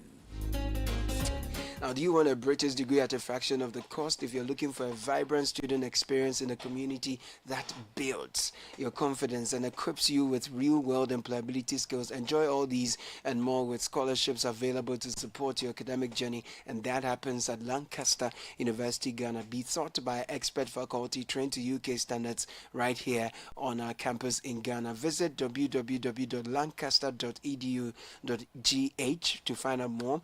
Admissions at lancaster.edu.gh is where you can shoot us an email or call us 0248 656 274. Lancaster University Ghana is the only British university campus in West Africa. Even tea without biscuits. Joe. So they asked me whether I would take the tea. And I said I wouldn't be the first person. Tea without biscuits. Because when Rojo was giving tea without biscuits. He's not a teaser. Yeah. Before I get to the road issue, yeah. You mentioned an university. So the UK university are doing an open day Friday at British Council. Great. So you can come and meet leading UK universities, get expert advice on admission, tuition, scholarships, like the Chevening Scholarship. You're a Chevening Scholar as well? Yes. But why haven't you joined the platform? No, I'm on the platform. Why don't you say anything on the platform? You know my general attitude to public platforms. I'll provoke you next week to say something. Now, so come and meet leading UK universities, get expert advice on admission, tuition, scholarships like Chevening. I'm a proud Chevening scholar. Yeah, man. And learn. There's also the Great Scholarship. And learn how the IELTS test can open doors to world-class education. I didn't write the IELTS in my time, but now you write it. Now, if you want more information, call 0302 610 090. Your journey to UK starts now. Mm-hmm. So you are alumnus of 3 British universities, which is quite strange. Oxford, Buckingham, and then City University. Of course, because of it's because of his path, so he had to choose those for the. But it's very interesting. But I suspect you are most closely affiliated with the one you went to first, which is Buckingham, because that's where you spend a lot more time. Yeah. City University was for a year, and then Oxford too is a year. It's okay. It's we beg. Say we beg. Say we beg. Meanwhile, he's done Gimpa too. Charlie. He's going to school as if he's revenging some historical error. No, he has to prove that, Charlie. No, he's the background that kept him there. Paul, I want bantam. Charlie, be serious. Charlie. So, Richie Sky, BSc, Econs, yes, Gimpa, yes, LLB, yes, Buckingham, yes. LLM. No, LLM. Yes. City University. PG Dip. Thank you. Oxford. Thank you. If we don't pata, he'll say PhD Harvard. Yes. Hey, bro. No, bro. My brother. This is what they call from Madafi to the world. Thank you. I love Abulada. No, you did for. 3 down to the world. No, you did for. I went to Ghana School of Law.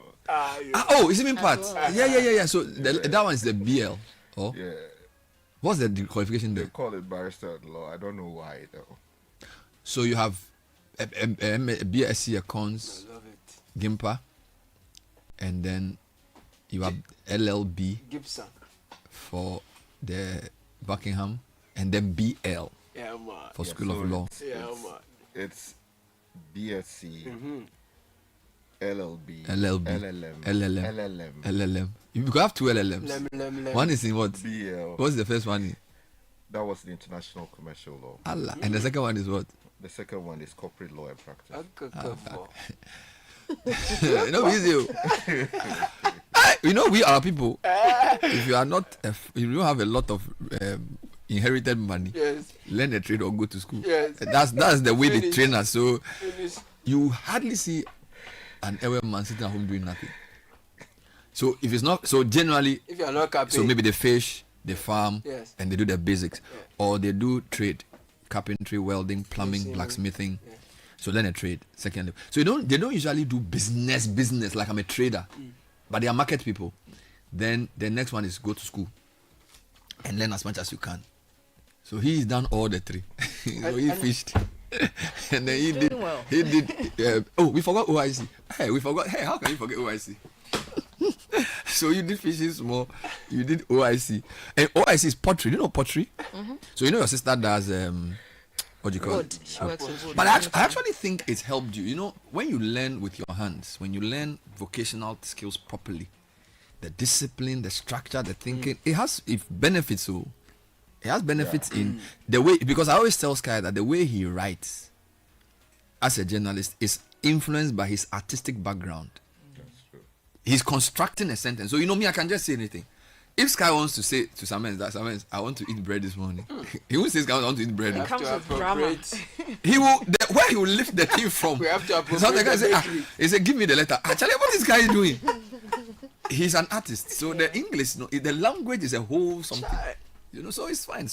I like the idea. I think that these days we should get our kids to do internships with, like for example, your sister's company. If I have a 14-year-old, instead of letting him come and do an internship on Citi, I'll say you should go and work. What's her company's called? Tekura. Go to Tekura and be an intern in that shop. Learn, because they are working with their hands. They are using design, so it's both digital but also manual. It's very powerful. It's better than coming to just sit there and be pushing envelopes and pushing papers. It's very important.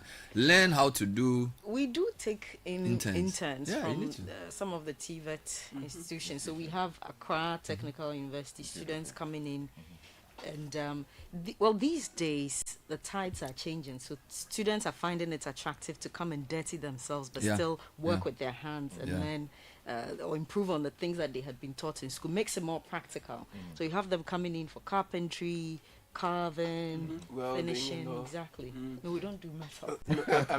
I'm thinking of something else. I mean, it works because also at the end of the day, a lot of people, the main reason why many of us are going to school, besides adding value to ourselves, is to employability.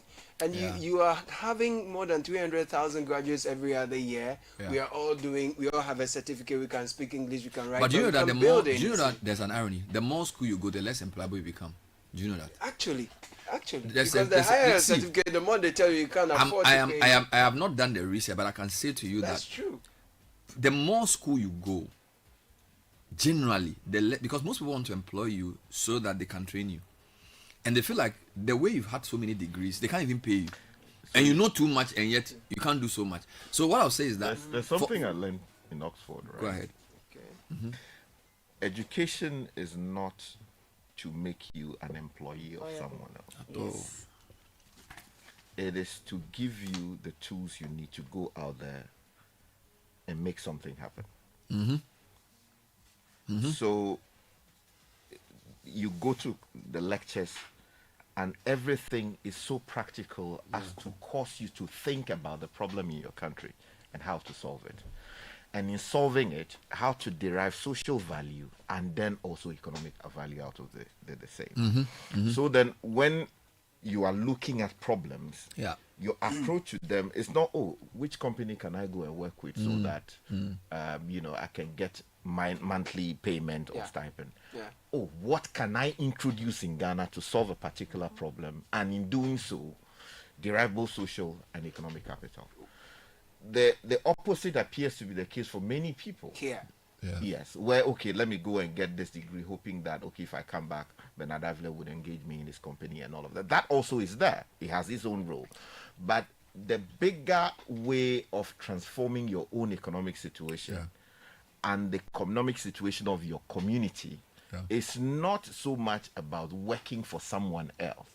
It is about looking at.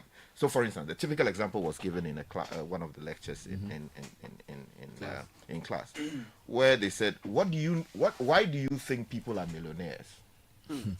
People are millionaires because they have solved the problems of, say, 1 million or so people. They solve problems at scale. Exactly. So let's say, for instance, there's a refuse problem maybe in Accra, and 1 million people in Accra are generate and even 10 cedis. 10 cedis or so for it. You've gotten your 1 million. And then you have been able to do that consistently over time, and you have derived the economic and social value out of it. You have solved our garbage problems, and then you have also earned money out of it. Now, if you multiply 10 Ghana cedis times, 1 million, what do you get? 10 million. 10 million Ghana cedis. So what it means is, if you start today, with a mindset to fix the garbage problems of Accra, and people see value in what you're doing, and they are willing to part with 10 Ghana cedis every month so that you can solve that problem, what it means is that within the shortest possible time. The other thing I need to say, though, is that what we need to do as a society is to create people who can do the kind of thing he said. Because what we learn in school doesn't train us for that. It trains us to conform and to answer questions and to pass. Correct. Now, the guy who can say, to hell, let me just start this refuse thing by doing da. He was trained differently. The matrix that produces that mindset is not necessarily the school. Because school generally teaches you to conform. But to do what he's saying, you need to be daring. You need to be a creative thinker. You need to be a solutions person. You need to be bold. You need to take a risk. So I feel like the society also needs to inculcate those. So I'm not saying people shouldn't go to school. But while they are even in school, which is why I speak about internships and some of these things, you need to start putting the people in situations where they are forced to do two things: solve problems, and also to be bold to say, I'm going to take this risk. Okay? Because, Kai, creating a business is a very difficult thing to do. And sustaining it is even more hard. So I respect people who employ people and pay them every month. I'm telling you, I mean, I may even sound controversial, but like, for certain positions in government, I will reserve it for people who have employed somebody before, who have sort of gone through the mill of either working in a company at the highest level or building a company from scratch, but definitely being in charge of people, because it's tough. Your sister is an entrepreneur. Look, it's difficult. Tax, salary, worker attitudes, suppliers. It is very, very tough to do. The small management I'm doing, it's not easy. I tell people that the worker, people think my work is so hard. What I do on air is not difficult. I come and talk to my friends. It's very easy. The real work starts when we finish. Hey. Yesterday, all kinds of things. People, and you see, some of the people you are working with, you need to help them. Human behavior. Some people have had their own education. Then your suppliers, customers, demands, then the banks, then the regulator. Then you are trying to do a new deal. People want to cheat you. I mean, it's... So what I would say is that we need a specialized kind of education to create the person he talks about. And I feel like our future as a nation depends on those people. Don't forget, in economics, there's always 4 factors. Land, we all have it. Labor, that's what we are being trained to provide. Skilled labor. Capital is a big issue for Ghana. Enterprise is as big as well. Enterprise is the person who can put the 3 together and say, I'm going to solve a problem for 1 million people, make 10 million, pay some of that in tax, reinvest it in another business, and take on the world. Those people are very rare. Yeah. And those people, and they are not necessarily even politicians. Those people even don't like politics. You know? So we need to find a way of creating an entrepreneurial class who think about the country, who are not just looking for money. You see, because the problem is that you can create an entrepreneur who just wants to make money for himself, but you want an entrepreneur who can say, okay, I feel for the people, so let me do my best to solve this problem at scale so that all of us benefit. Those kind of people are difficult to create. What creates them is not a classroom. Is that some of them were kicked out of home, single fathers, single mothers.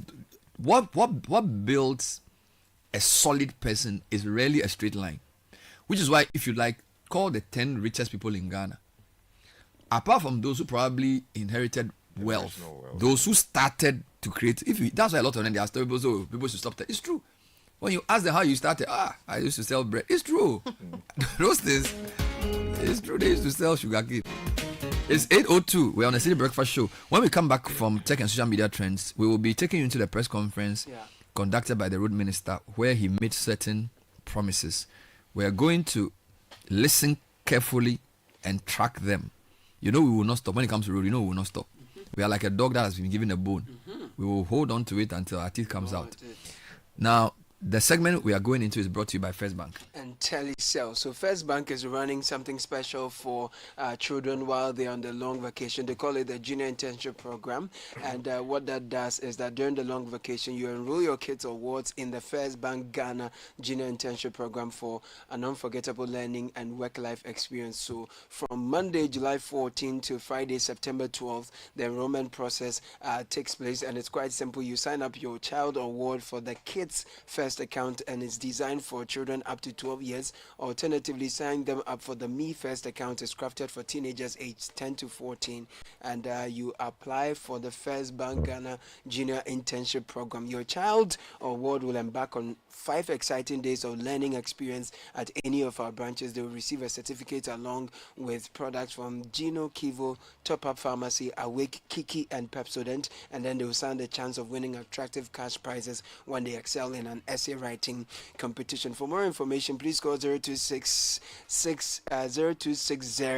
860 250 or 0596 921 921. This is put together by First Bank, of course, with support from Junior Graphic, Gino, Jollof, Kivo, Awake, Kiki, Top Up Pharmacy, Pepsodent, and the Ghana National Council of Private Schools. Bernard, soon Mr. Sky will enroll himself in Bible school too. This is from DJ Nature, listening from Italy. Is that we say amen to that. Shall I seminary? So we'll add TTH or something. Mount Isikata will help you there. Most Reverend Father Richard Alaska. No, Reverend Professor.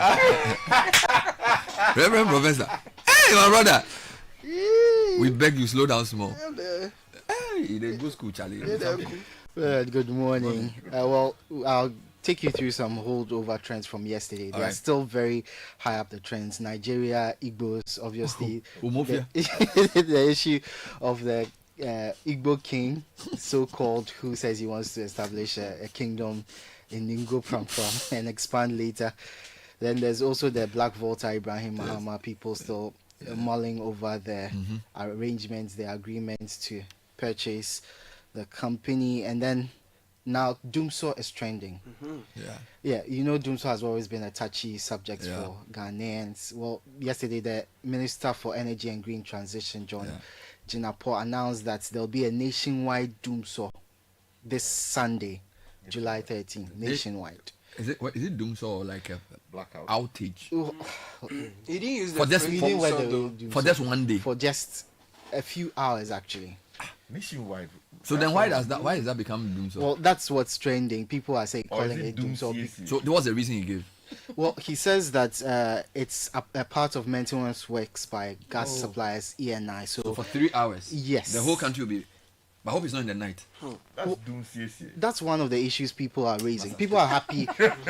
People are happy that the minister has given a time. Like he's spoken about it beforehand, but they are not happy about the arbitrary time that he's giving. They want specifics. It's going to go off from 8 to this, so they can plan better for everything that's might happen. Just 3 hours. Day. So he says 4 to 6 hours for the whole day, for the whole country. For the whole country. Hey, that's a major. And he says that once it's done, it will be better because it will improve gas supply, help us solve our. So would there be some other power plants? The whole country. Yeah, because we don't depend only strictly on gas. We have hydropower. So you know what? We will call his. Yeah, I think we need some clarification. Go ahead. Okay, so we'll clarify. I think already there are outages happening. Yeah, but this one is national in character. Yes. Whole country without power for 6 hours. That's a major national security matter. Yeah, so that's why he's telling you ahead of time. As you said, there Fred, Sky is taking the thing to the next level. Fred, speaking. So I think the minister clarified it. He said that there will be outages in most parts of the country. What they don't intend to do is to convert the gas into the light oil. It's going to be for a short period. So the gas powered places will be off. So the minister actually says don't convert. So we'll still have, without the gas, we'll just be off gas. There'll be nothing put on the grid. Yes. So the people depend on Akosombo will not go off. No. Yes. So why are they even calling this thing why doom so? Yeah, you see the characterization. So it's the communication. So thank you for clarification.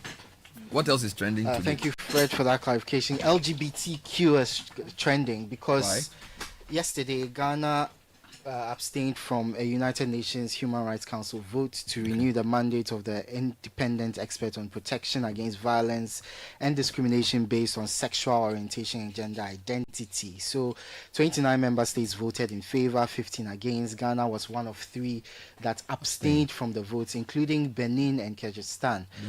They don't want any trouble. So the renewed mandate reinforces the global call for member states to uphold the human rights of people with diverse sexual orientations. Were we on some committee that were 30? Because there are more than 30 countries in the world. Yes, there are more than 30 countries in the world. So this is a specialized, group.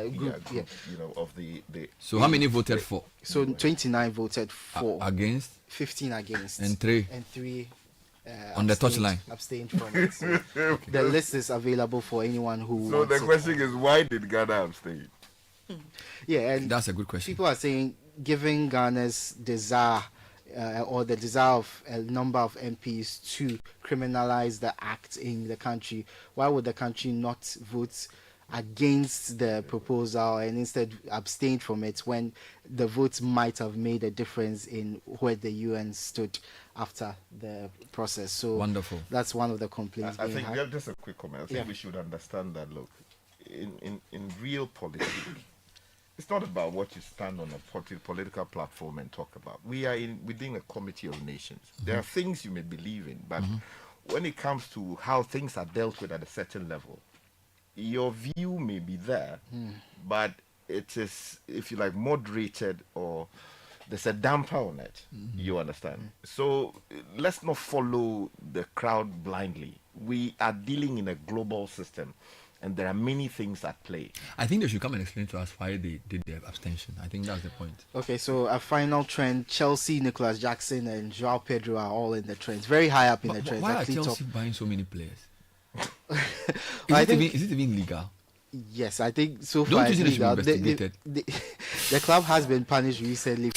Sky, when you buy Chelsea, they buy players too much. Yeah, we do business, and they are all strikers or attackers. What is this? You know, it's like sometimes we buy players and the goal is not installed on there. The software is not installed. Sky, so I think we still are within the past 3 weeks, Chelsea has bought a guy called Gittins from Borussia Dortmund. They already bought an attacking player. They bought the Ipswich striker Liam Delap. Then they bought Joao Pedro.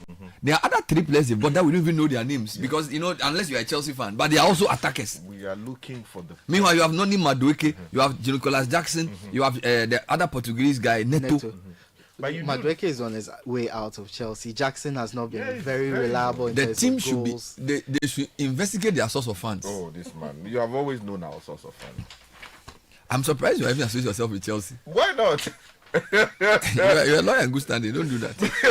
That's very what are you saying?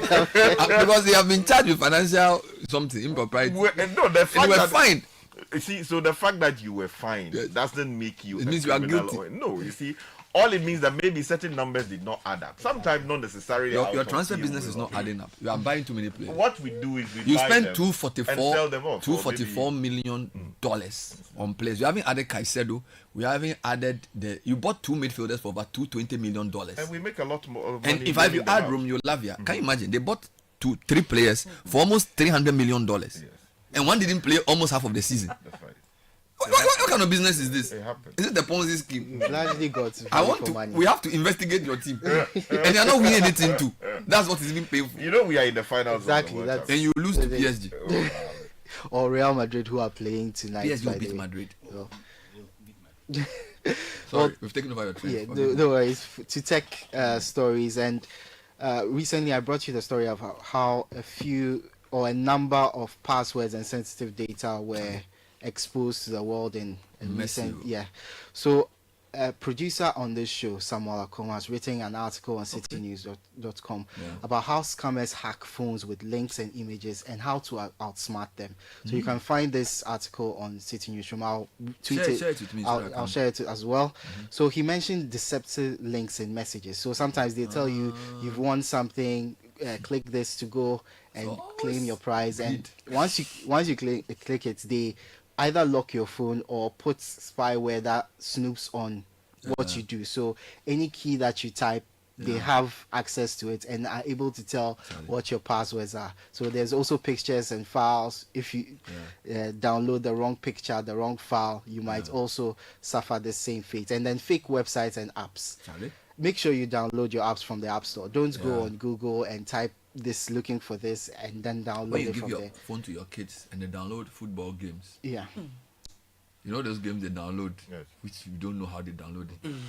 So what you do? I want something that can prevent them from doing that. So you see, there are ways of configuring your phone as to require your authorization before a particular. Sometimes give the phone to them so that they'll stop worrying you. Then they'll go and download some football game and play. Yeah, they then draw boundaries. Nobody goes near my phone. Pray they don't lock it. No, the point is that you can't touch it because that is daddy's phone. You're a typical LA father. You can't touch daddy's phone. You're a big man. You are strong.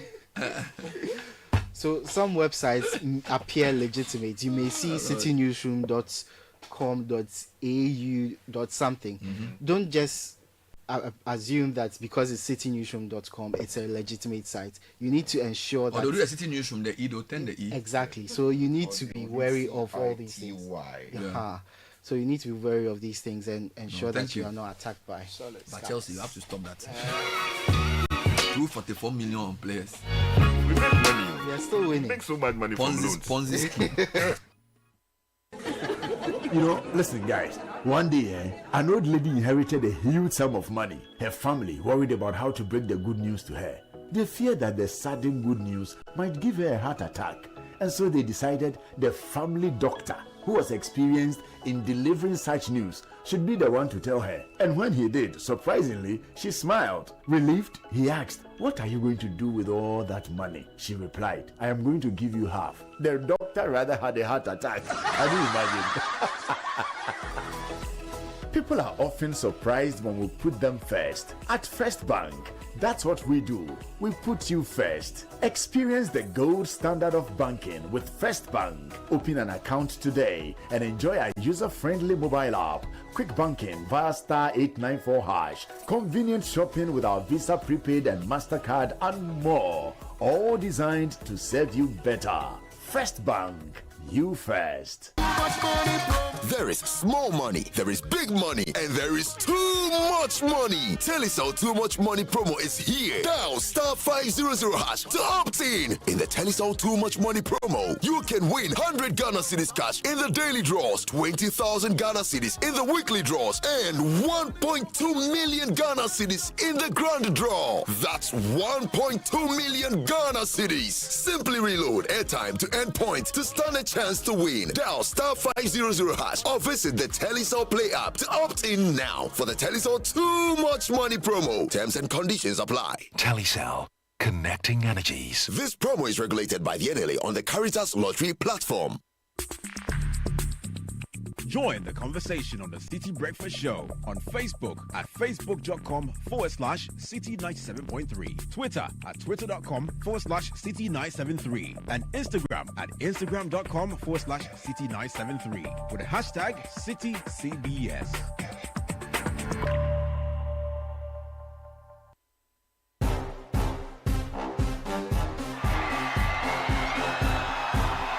When the stars come out, Ghana Weekend turns up the lights. From the hottest red carpet moments to the wildest after parties. And for all your celebrations, anniversaries, and unforgettable moments, if it's happening, we're there. First, fast, and fabulously. Your front row pass to Ghana's A-list lifestyle is just a click or a channel away. GhanaWeekend.com and Ghana Weekend TV, where fame meets the fans. Promote your next big event with us, because when you party with the stars, the whole nation of Black Stars should know. Visit GhanaWeekend.com, watch and subscribe to Ghana Weekend TV on YouTube. Stay connected with us across all platforms. Follow us on Instagram with the handle at GhanaWeekend.com, on X at Ghana Weekend, on TikTok, Ghana Weekend, and on Facebook at Ghana Weekend. Join the Ghana Weekend family today. Ghana Weekend, all access, all glam, all yours. Charlie, Chairman is still not here. What at all could be the issue? Calm down. I'm sure you'll be here soon. Oh, guys, sorry I'm late. Go tip up me for road. Sake of my insurance expire. Some long issue, Charlie. Chairman Pan. Hey, you make what Babi sake of you forget to renew your car insurance when you can get your car insurance sticker instantly on Hubtel. And best of all, you can set a reminder to renew. Simple matter. Just install the app, enter your car number, and oh la la! Your instant insurance sticker is there. Oh, really? Make I do am now before I forget. But Edemu, Charlie, see. Edemu, insurance sticker need Edemu one time. I can even renew it every month. Wow. Charlie, as for this one, today, as usual, the sitting is on me. Visit Hubtel.com/app to download your Hubtel app and set a reminder to renew your car insurance today. Hubtel is everything you. When the pain is too much, don't know what else to do. So rapping all, will take the pain away. Rapping all, Rapinol is what you need. Rapinol will relieve you of all aches and pain in your body. Rheumatic pain, menstrual pain, body pain, toothaches, and other feverish conditions. Rapinol is a quality product from Danex Itin Starwin PLC. If symptoms persist after 48 hours, consult a physician. Not suitable for children below 16 years old, asthmatic, and ulcer patients. This advert is FDA approved. Hello, I am Ahunto, your friendly virtual assistant at Omni Basic Bank. I am here to guide you through our mobile app. The new Omni Basic mobile app is designed for you and packed with everything you need to manage your finances anytime and anywhere. Whether you're checking your balance, tracking your transactions, or planning your budget, the Omni Basic mobile app lets you manage your finances 24/7. It's quick, easy, and always at your fingertips. Need to send money, pay bills, or make a transaction on the go? The new Omni Basic mobile app keeps your banking simple so you can focus on what matters most to you. Transferring funds has never been this seamless. Whether it's a mobile wallet or a bank transfer, just a few taps and you are all set. No stress, no hassle. Download the new Omni Basic app today and experience banking that is smarter, faster, and designed just for you. Omni Basic mobile app, absolutely seamless. Omni Basic Bank, not just another bank.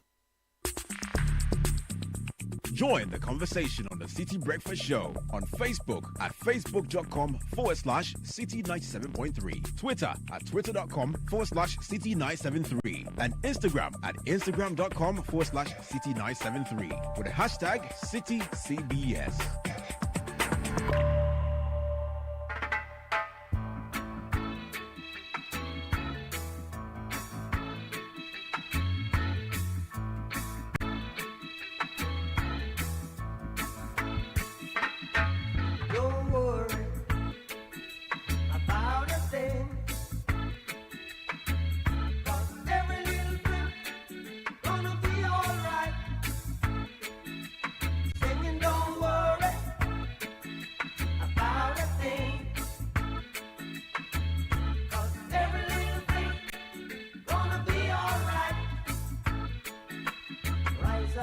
morning, smile with the rising sun. Free little birds, with farmers. 22 minutes past the hour of 9, about the hour of 8. I'm in a hurry. Now, Republic Bank says they are the one for you. They mean they are the one for you. That's why they've reduced their city mortgage rates, interest rates, even further to a new low. This is the teens. You can afford to own your dream home or your next one for less. But don't wait. This offer is only available for a limited time. And if you already have a mortgage with your bank, you can switch to Republic Bank and enjoy this exciting deal. Visit any Republic Bank branch today or send an email to myhome@republicbank or republicghana.com. That's myhome@republicghana.com or call 054-010-9649. Republic Bank, we are the one for you. Now, Sunrise Christian High School is pleased to announce the schedule for its 2025-2026 entrance examination in the Greater Accra region.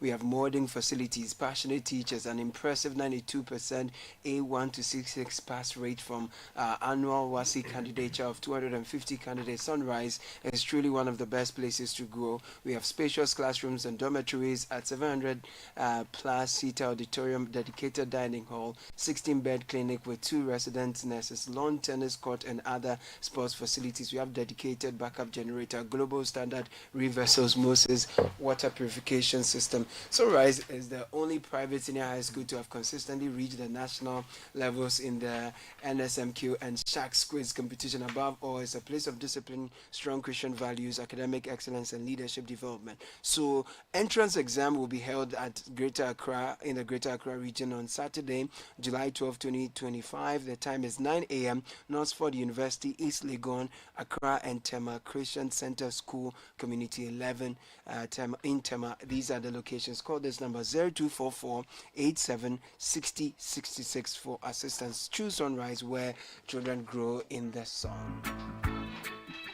And there has never been a better time to get things done, and SG Ghana is making it possible. Low interest loans are back, Sante. So if you're a salaried worker, whether you're on a controller and accountant general department's payroll, you're working as an SG Ghana listed institution with an SG Ghana listed institution, or you're already banking with SG Ghana, this is the time. From now to the end of September 2025, apply and receive a loan from SG Ghana for your personal or business needs and enjoy unbelievably low interest rates. Join the Sante So loan promo. Join thousands of Ghanaians transforming their lives with the money they need as rates they love. SG Ghana. Visit any of our branches near you or call 0302-214-314 for more details on the Yasante So promo today. Terms and conditions apply. SG Ghana, the future is you. Send us your thoughts, 054-998-6996. Very interesting comments on the subject we're discussing with Sky about education. Let me just read a couple for you. Good morning, Bernard.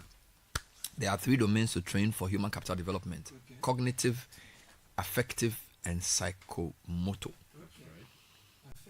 So I think cognitive is brain, affective is emotion, psychomotor is physical.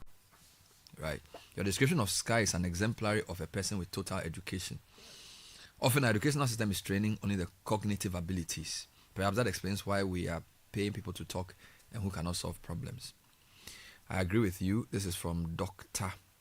Ayeno. Doc, thank you for this message. So what we said is that if the school works on the cognitive, the home can work on the affective. Right. And then the internship can work on the psycho. Yeah. We were promised psychomotor skills with BEC. Charlie, I'll sing it for you. But get paid smarter with Zenith Bank's Merchant Pay. Make receiving payments fast, easy, and stress-free with Zenith Merchant Pay, the seamless solution for SMEs and corporates. With Zenith Merchant Pay, you can receive payments via mobile money, a QR code, bank transfer, or 966#. That's star 966#, which is Zenith Bank's USSD. Sign up for Zenith Merchant Pay today at any Zenith Bank branch and enjoy fast, secure, instant payments anywhere in Ghana. So after 3 weeks of advocacy, the Ministry of Roads held a press conference. 21 billion is the amount owed contractors. Yep. 4 billion is the amount the minister promises to pay this week. Kwame Agoja addressed the press. It was live on Channel 1 television yesterday. We're bringing you some highlights on the Citi Breakfast Show now. Where are we currently? We have almost completed all that process and are at the stage where we have, as an annual event, started putting together the processes of engaging Ghanaian contractors on various maintenance programs across the country. It's an annual event. So if you check newspapers for the past 2-3 weeks, you will notice that the agencies under the ministry, highways, feeder roads, and urban roads, have started advertising activities, either roadside clearing, pothole patching, reshaping, regraveling, and all those activities. All those are ongoing as we speak in terms of improving the surface condition of the roads, even as the rains set in. That process is ongoing. We have also concluded the studies, design, costing of all the first phase of the Big Push project. We are in the process of seeking the relevant permissions as defined in the Public Financial Management Act and so on and so forth, to be able to commence those works starting this month. Then there's this issue of some critical projects that have become very topical and make life very difficult for many, including those in our capital city. There are about 4 major entry and exit points in Accra that fall within that category. If you want to leave on the route going towards central region, you will notice that a significant construction activity is ongoing on that route. Periodically, we do get the challenge of how the contractor organizes activity around the existing carriageway and yet be able to safely carry out work. The fact is that that has gone on reasonably well so far. There isn't too much disruption to that, and we believe that when that project is completed, it would ease the exit and entry point from that end of Accra into our capital city.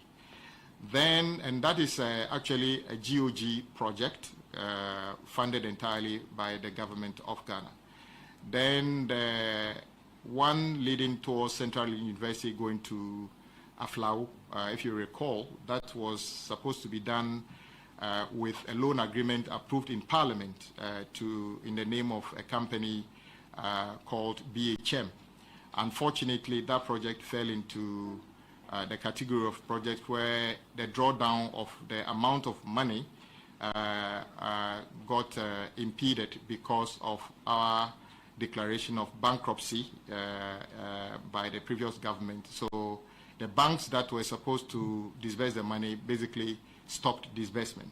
It created a very big problem because the works have been started, certain level of works were done and not completed.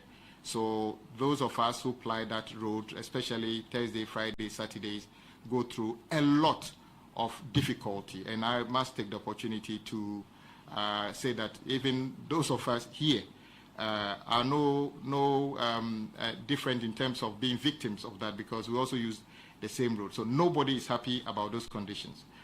The good thing is that the Finance Ministry has since given an indication of including that project in the project that government has prioritized to complete within the current IMF framework in terms of our bilaterals. And then the next one will be from Ashama Runabout towards beyond Michel Camp towards Akosombo, which was also a loan agreement approved in Parliament. It fell into the same category. So until somewhere December, you realize that the contractors were very slow on that stretch. This ministry and the agencies visited those contractors on several occasions and encouraged them that whilst we work towards getting the loans reinstated, it is a contractual obligation of theirs to keep the roads motorable. I must say that I am very disappointed in those particular two contractors in a sense that they have reneged on their responsibility to keep the roads maintained as they do the work, because part of the monies in their contract is money provided for the maintenance of the road, even as they built the new road.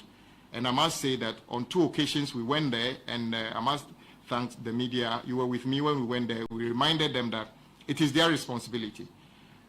Those two contractors largely ignored us, so we needed to deploy extra resources, other contractors, to go there and carry out those remedial works at additional cost. So I said to my agencies that whenever certificates of those contractors are raised, I'll be looking forward to deduct those monies that are meant for maintenance from their certificates, because there's evidence that they didn't do as much as they are expected to do contractually.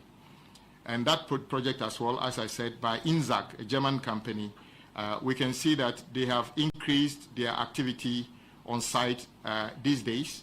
But let's not forget that that project starts from Ashama Runabout all the way to Atimpoku. So if we see them largely around Shy Hills and other things, the question is, when are we going to be able to complete that? But as I said, part of the delay is also because of the debt restructuring, when the former finance minister wrote a letter indicating that we are bankrupt and we are no longer going to be able to honor some of those contracts, and some of those contractors basically capitalized on that and either significantly reduce activity on site or completely stopped.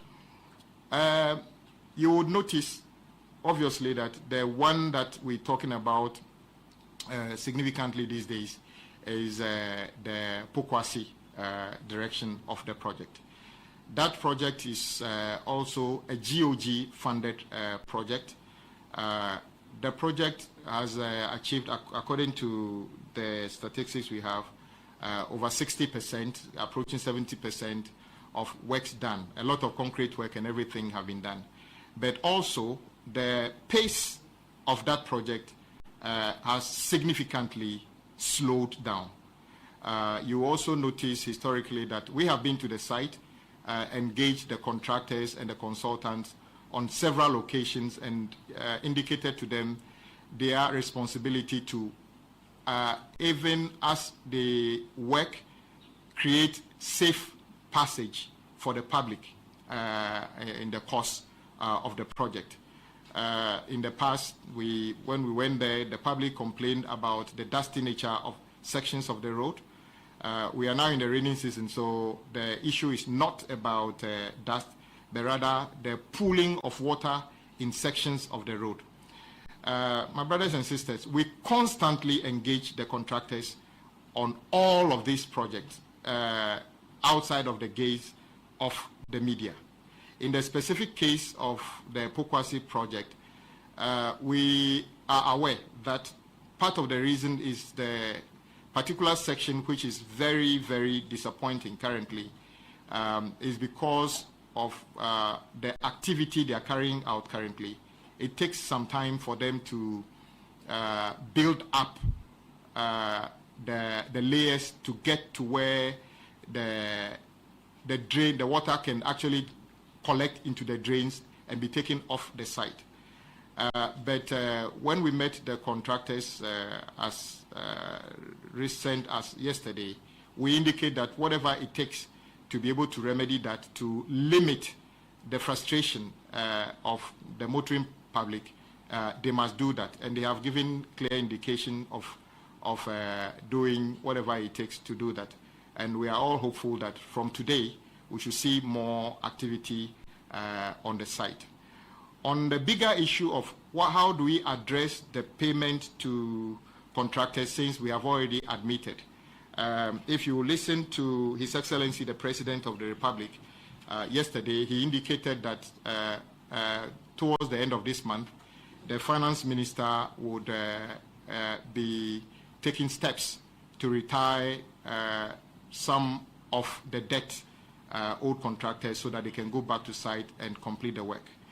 On record, we are intending to pay some 4 billion Ghana cedi towards retiring part of the 21 billion from this month. I have no doubt that will be on record to be one of the biggest payments at a particular time to make sure that we are serious about clearing the debt and then also paying for, making provision to start the new works we are talking about. So we did not actually neglect paying contractors. As I said, when we came in, one of the things we needed to do is to actually vet some of those payments. Why do we have to do that? Somebody will say, you came to meet the bill, just pay it. My brothers and sisters, it would have been a problem of, in some cases, double paying for some things. You will be surprised to note that in this ministry, normally we contract and then we say the source of fund for the project is either road fund or government of Ghana. There is evidence that sometimes we approve and award project as a road fund project. In the course of the execution of the project, somehow the source of fund is changed to government of Ghana. So road fund holds a list of certificates on their books, yet somehow those certificates find themselves onto the GIFME system as a GOG project. And there's evidence that sometimes attempts are made to get this certificate paid twice, that is from GOG and then from road fund. It is not appropriate for us to basically sit unconcerned for this to happen since we have very scarce resources. So it is very clear that the finance minister was doing the right thing by making sure that when we have certificates at road fund, those certificates are not, repeated in the books of Ghana government at another level where we'll end up paying twice for the same project. So there's no doubt that government is committed and will continue to prioritize paying for road works done. We fully understand the frustration of the motoring public, transporters, drivers, when they have to endure very challenging roads, especially the ones I've talked about, and elsewhere across the country. Of course, when you live in Accra, you would see Opokwasi as the biggest, the situation of Opokwasi as the biggest challenge. And I will not fault you because that is what you have seen. But if you have gone around 16 regions as we have done, you will notice that some situations are worse than that. None of it is acceptable. If you were to consume yam today in Accra, that yam probably came from Yendi in part of the northern region. I wish you know how the tracker who brought the yam to Tema managed to bring the yam here, especially if the person used the Eastern Corridor using Passa section in the rainy season. You will weep for that driver. But they manage these things. And I'm saying that it is not acceptable in Passa, it's not acceptable at Pokwase. So we need to work as a people to be able to address all these problems.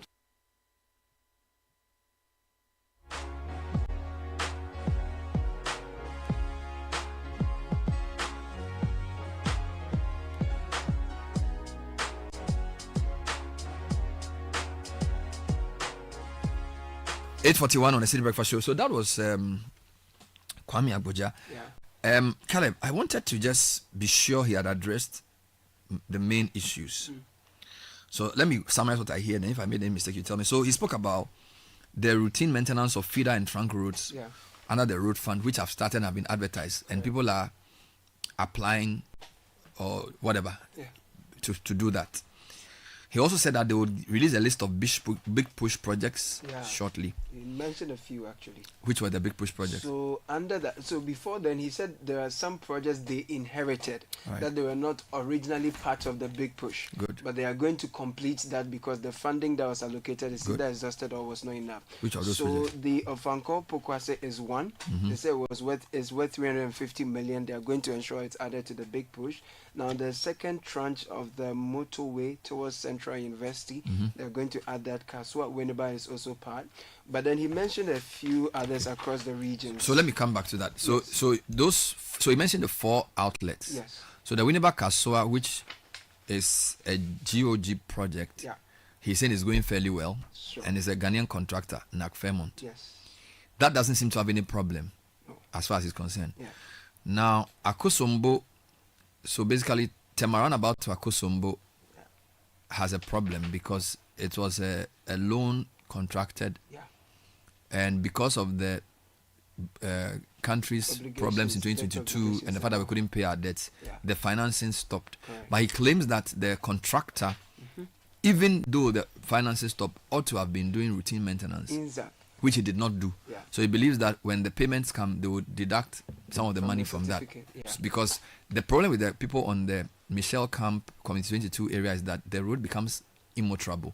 So he actually used 2 local contractors to do the maintenance, Fair Sky and Oswald. Dowenya Flower also fell into the category of impeded projects. Exactly. And the contractor is BHM, he mentioned. Also a foreign contractor. Correct. So those 2, so it's funny, there are 5 outlets out of Accra. The Kasua one is going well. The Aflawo one is encumbered. Akosombo is encumbered. And then Pokwase is ongoing. Yeah, but there's one, the Dodo one, he didn't mention anything about it. So Dodo towards Afienya, Dowenya Road, he captured that under the big push. Okay, but that's not an outlet. So that's the road we mentioned yesterday, which connects Dowenya, Afienya to Dodowa. It's like a ring road. Yes. What we are talking about is the Adenta Dodowa road was not mentioned. I didn't hear. He didn't mention yesterday. I didn't All hear right. that, Now let's come to the Nsawam road. Nsawam road is GOG. Yes. He says it's 60 to 70% complete. Yeah. Those of you who live there, me, I'm not an expert, but he's an architect, so he can tell. He says it's 60 to 70% done. He explained that the problem for the road was that in the dry season it was too dusty, and in the rainy season there were puddles of water, which made it almost impassable. This is why the people say they want to demonstrate. Now, did he tell us that the 4 billion, some of it will go into this project, for which he believes the contractor will go back to site? Because the contractors had left site. Did he specifically say that they will be paid some money so they can go back to work? Yes. So they are owed 21 billion, but he said no. The whole debt is 21 billion for the whole road sector. They said that 4 billion will be released. Now I know, but I'm saying can get back to work. No, what I wanted to know was, did he say that this particular road will get work resume because the monies will be released? Yes, he did. Okay. Because the announcement of that figure came on the heels of the demonstration and the stalled state of the project. So the release is supposed to see that work starts, and the Pokwase Sawam stretch is part of the road projects that are supposed to see progress. There were questions that came. We didn't capture that for this replay. I believe that beyond the issue of delayed payments, I think the major issue is a lack of human-centered approach to the road project. Do you understand? Because you are building 4 lanes here, 4 lanes here, and 2 service lanes. So that's a massive road. We've listed almost 15 communities from Pokwase to Nsawam who depend on this road. A lot of the schools are on opposite sides. So you know that the road is very busy even during construction. So the construction plan, and I really feel we should talk to somebody who's on the project, should have a certain regular phase where people are told what changes will be made, directional signs are clear, and then the project times are done not to coincide with rush hour. That's how I see it as a non-engineer. Because you have 15 communities, again, from a political point of view, when we put the 6 constituencies adjacent to that road together, there are more than many regions. When you put Amasaman, Trobu, no, I'm talking constituencies, brother. There are about 4 major. There are almost 1 million people. That road, and the fact is that people like us don't even live there, but we use the road. So what I'm trying to say is that I feel like the contractor needs, okay, the way we are today, if we are building a road in 1987 as CP under the Rawlings regime, it's not the same as building a road in 2025 with social media, with urban sprawl, with radios. You need to be more, you need to have a proper spokesperson who is ready to comment. You need to have an announcement regular, because these days people know they are right and there are more cars. You see, so in those days when we were doing the roads under CP, you can just get the contract. There's no discussion. You just do the road. But today, people are using roads every day. And people live in Kaswa, work in Accra, people live in. So you cannot, I feel like the contractors are not. Urban construction is the same everywhere, whether it's Ghana, whether it's in England, whether it's in Wales, wherever, it's everywhere. Now, for the magnitude of projects that we are seeing lately, everywhere, the proposal has a segment that addresses health and safety. What to do, what not to do. It's contained in black and white, including all the projects we are seeing here. It is the lack of adherence to these things that bring up the issues that you're talking about. That who is supervising, who is making sure that there are proper signages, proper directions when there are diversions. I mean, you can be driving on a regular route only to get there and notice that they have blocked it. No signage, nobody there, nothing. It's criminal. We can't do that. You wake up one morning, they've dug the front of your shop and they didn't tell you. So you can't enter your shop because they are building road for you. No announcement. And there's no, even at times, the people digging, they don't have any to show what they are doing. Whether they are thieves or workers, you know. So you check our Tesano area. They've dug all the roads. You don't even know. They say they are checking some water pipe. You don't know who. And then when they finish, they'll leave it like that. So this is called off. The health and safety adherence thing is very important. I don't know, the engineers should educate us. You see, it's like we are not catching up with technology. In this day and age, Bernard, I can tell you without any fear of contradiction that you don't need to do a surgery on the road, remove the asphalt in order to pass a pipe under it. Oh, then they are doing it. Pascal, we are not talking about, let's not even go far. We are not talking about the things on, we are talking about building a road for people with a project which is 350 million cedis. So I'm saying that the road, definitely, you are building a road. Yeah, I'll bring it there. That's where we are going. Yeah, I'll bring it there. You see, there's technology today which drills the ground underneath whatever infrastructure you want to go under and take one utility from one end to the other side. The question is, have we invested in the space to be able to do that? Secondly, we're talking about, this whole thing is about project management. The question is, are we managing that built environment in the sense that professionals would say that we are proud of what is happening?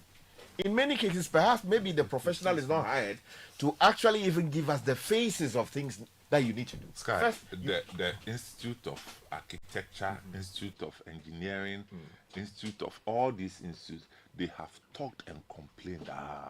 Government, they don't listen. You can talk to them. They'll tell you. As we are sitting there, they've started sending messages. They have, go there. They have proposals how we can sanitize the space, but nobody listens. Let's listen to the engineer on the project, one of the engineers on the project, explaining to a journalist at the press conference why some of the inconvenience has been occasioned. Before we made the minister yesterday, the contractor had already mobilized to the site as of last week, and we have actually improved the section under question. Yesterday, for instance, we used about 33 minutes to traverse that distance as contractors. Mostly we try to do our own checks to see the time at which we are traveling that distance. Today was 25. This morning we had to come from Mr. Home for this meeting. So we can just assure the general public that the contractor has actually mobilized to the site. We are going to intensify the works.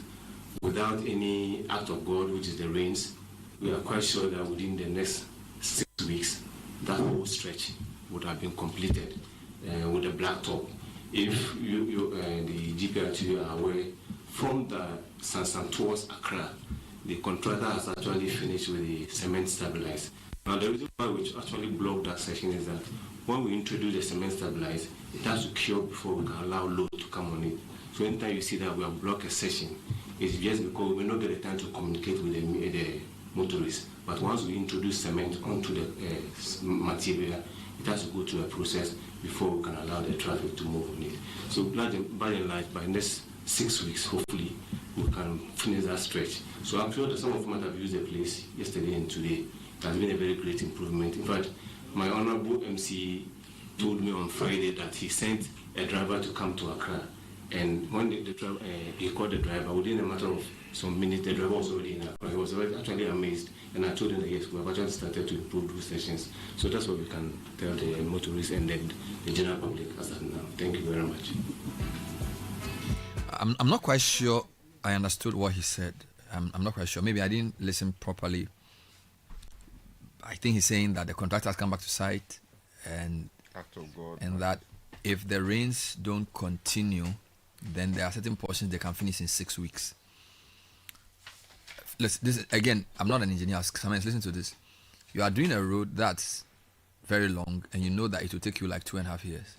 You know that in Ghana it rains between June and August. So you should program that into the road. So you cannot say you hope that it doesn't rain. You understand? You need to plan it so that you know that in the dry season I'll do this type of work and in the rain I'll do that type of work. So you cannot come and tell me that if it rains.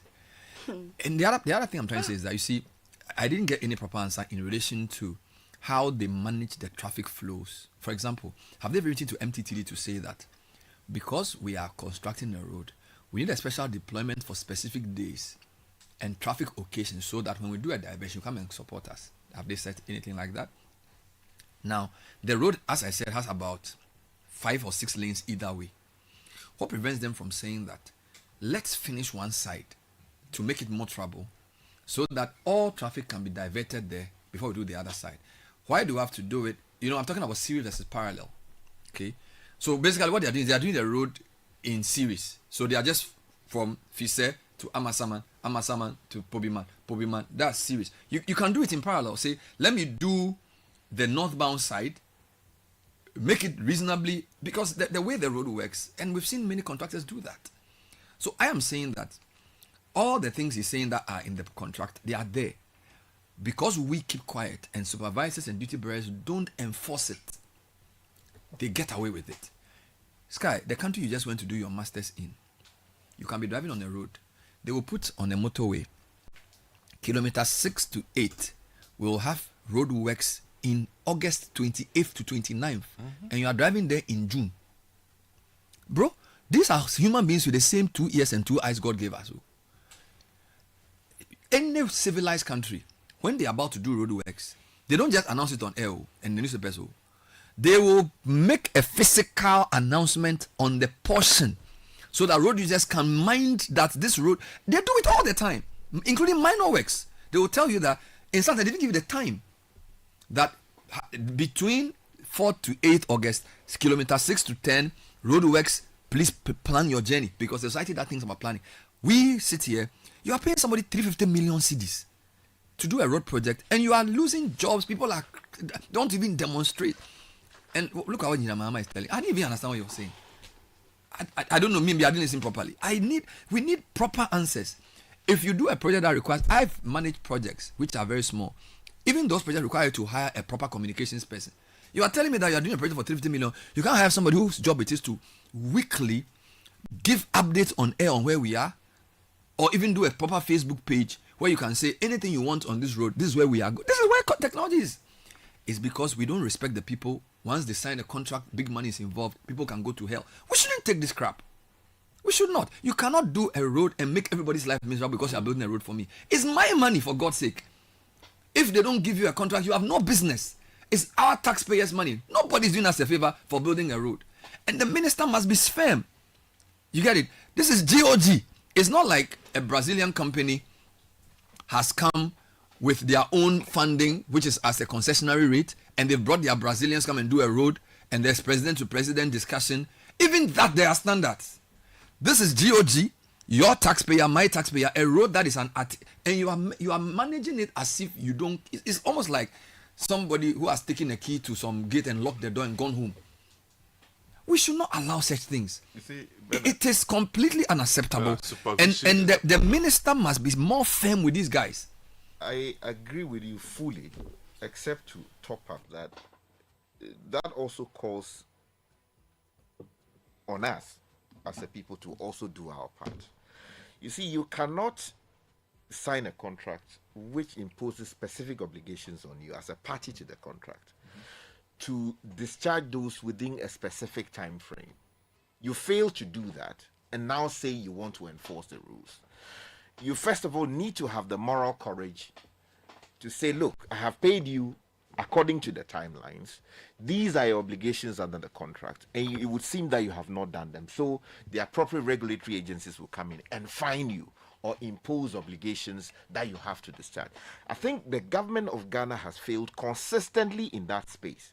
And then, as you always say, if people who are supposed to go out there, look at the project objectively, come back with a report on the basis of which a minister will act or a regulatory institution would act, if those people are compromised by reason of whatever they go there to engage in, then how would a person sitting in office, minded by the facts, act one way or the other to protect our interests? That is what we have. Because the people who go there to collect the information, sometimes they go there and they say, okay, you have come.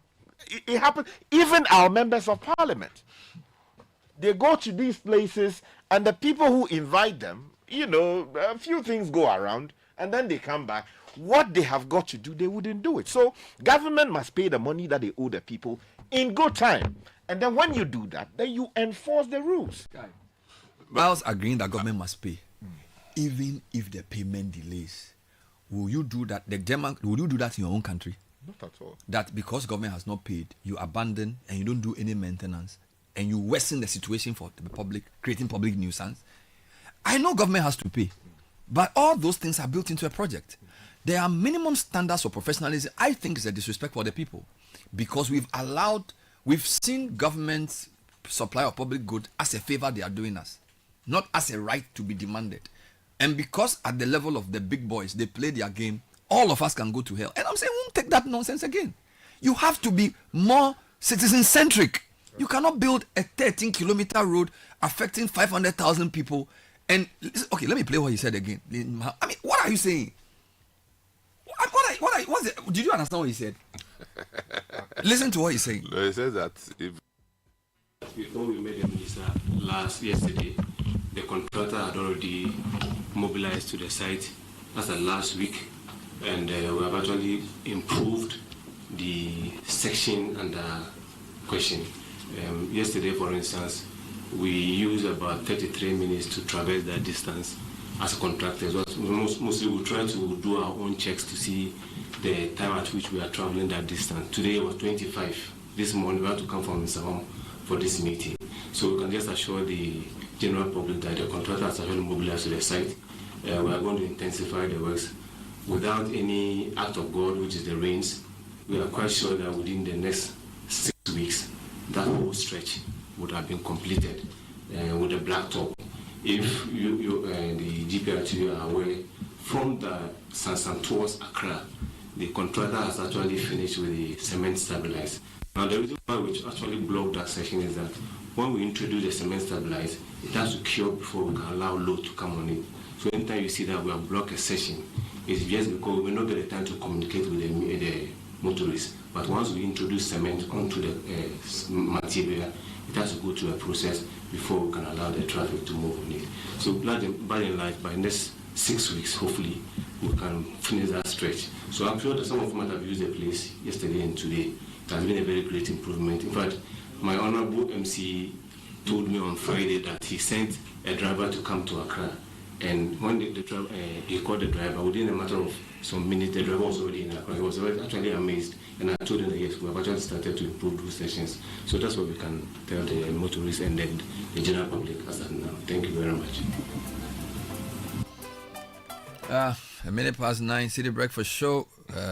Yeah. This thing is like a vicious cycle.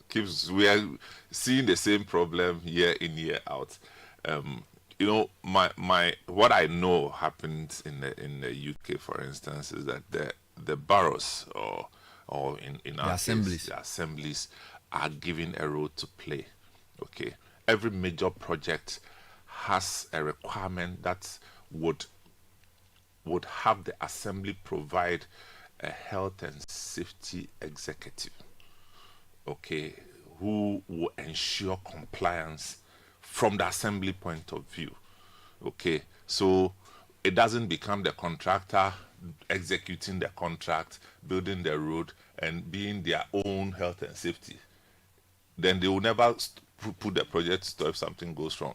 So it comes back to the competence and the resourcefulness of our assemblies to supervise the portions that, you know, run within their community. We don't seem to have that. And so that's why, and the thing is, when you leave the project idle for a while, it actually deteriorates. And at times, it actually deteriorates beyond repairs, increasing the cost of executing the project. So it's a 50-50 thing. It's okay that government is making good effort to pay, but trust me, if you pay 4 million out of 24 billion, out of 21 billion, of 21 billion, you still haven't solved the problem. There's a long journey between that and the amount you need to pay. Yes, some of them took hard loans to get this thing. Some of them have started paying penalties for the loans. Okay, so and again, we don't know the ratio of distribution of the 4 billion. So we are still not there yet. Mm-hmm. So, Kwame Abuja, you've done a great job, but wherever you got the money from, please add another 8 billion so that... Let me actually say something. So that the 4, it was 13 they had. So it's actually about 1/3. Yeah, of course. So which means that, you know, they had 62 billion in total arrears for all projects. 21 billion is road. For roads, yeah. 13 billion is what they got to clear the outstanding arrears, inclusive of roads. 4 is what they got out of the 13 for roads. So they've gotten 4 out of 21 from a pool of 13 out of that's 60. Outstanding payments. Yes, outstanding, yes. Not new roads. We haven't gone there yet. Yes. So what I'm trying to say is that, so the roads is getting about 1/3 of the available. Although some of the arrears are power related. And those ones, if you don't pay them, means that the lights may also go off and that type of thing. So there's a lot of money needed, as he said, for this to be done. But we are insisting that even though monies have not been paid, we still deserve better. Let's hear a few comments. Just before that, I just, listening to Uncle Sam, I just wanted to add, beyond the assemblies, the National Road Safety Authority has a major role to play when it comes to the health and safety during constructions, per their own act and the accompanying regulations. Mm-hmm. Sky, you talked about compliance, ensuring that there's compliance to some of these standards. Who is being fined when these road projects are happening and there's no directional information, there's no safety signage? Who is being fined? Who is being sanctioned? It will be great to hear from the National Road Safety Authority. Yep. And they cried for a long time to be become an authority. They should use it. You know, and you know, it is just before that, you know, it goes well beyond even the road sector. You go to many parts of Accra today, high-rise buildings are being put up, right? If you go to other parts of the world, when you're putting up a high-rise building, which is going to throw dust into people's home, there are ways of containing that dust and all the things. Come on. Concrete mixes on the road. You go through many parts of England. You're right. New buildings are springing up. Tall buildings. You won't see dust. They do it properly. But in Ghana, all through cantonment, you know, so, and you see, that is the job of the local assembly, the job of the EPA. Why are they not doing it? Don't they go there? Don't they see what is going on? And when they see that, what do they do about it? Because the thing, we have written it in fine print in the books. But the Ayawaso MC has started. Oh, really? Ayawaso West Wagon? Yes! The MC Charlie Butu. I hope he doesn't stop like the way they've stopped the Sakumo Ramsati. No. So he went to arrest who? Some foreigners. They were building without permit. Correct. Correct. Let's get into some comments. So some messages coming through. Good morning, Citi. Please don't forget about my Bodje to Asan. It's Bodje to Asan Road. Just 30 minutes drive. You have to spend 2 hours before you reach somewhere. Before you reach. So that's Samuel sending us that from Asan Kregwa. Good morning, Bernard and team. Morning. Asan Kregwa. Thank you. Good morning, Bernard and team. The presser held by the Honorable Roads Minister means nothing to us at Satellite until it is translated into finished and motorable roads. Who pays for the damages that the road is causing? The government could have done better. We won't accept any explanations. The previous government did same to us. Is it a crime to live in Ga West? The road cannot be 70% complete. And this is coming from Jonathan from Ga West. Bernard, my car has been parked in my garage for 5 weeks now because some road contractors just came and dug along the road to construct drains and left. We have no idea when they will finish. They are doing us a favor, in quotes. And that's coming from Steve from Teshi. Good morning, Citi team. The mid-year Kotoku Papasi Road is in terrible state. The onion market in Ghana, that's Kotoku Accra Composites, Trillium Industries, Voltec Company, the vaccine manufacturing plant, 2 tomato paste factories can all be found in that enclave, yet the road leading to these sites are in sorry state.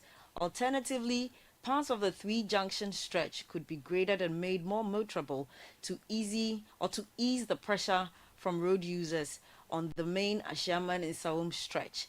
David from Adenta sent that one in. Good morning, Bernard and team. Morning.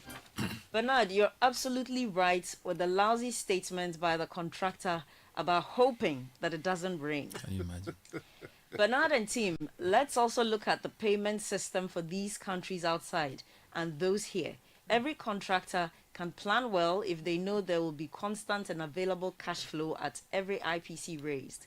That's coming from Ato. Okay, Sam says, thank you, Bernard, for this. Again, gutter construction is ongoing on my road, less than 100 meters from my gate. Anytime I get there, they stare, and all they ask is, Madam, anything for your boys? No information, nothing to work with. Sometimes I see their supervisor, and he also never gives any information. It's sad. It's very, very sad. Hi, Citi. Good morning, Ben and team. In fact, the roads is a serious matter. It's very, very sad to hear and see what we see every day. Is it that our so-called engineers and managers, or our so-called engineers are managing the situation, didn't go to school to learn their job, or are careless and corrupt at everything? Francis in Accra is sending us that. Sky, I agree with you. This is a project management activity. The project management principles have been lost. Project finance management, project cost management, project scope management, project schedule management, etc., etc., etc. Safety and environmental management plus project integration have vanished into thin air. So I don't get where the road minister got his earned value analysis from. That's Jonathan in Ga West. Charlie, Jonathan, you pour the whole syllabus. No, you should. No, you should read the thing. With the EVA. Charlie.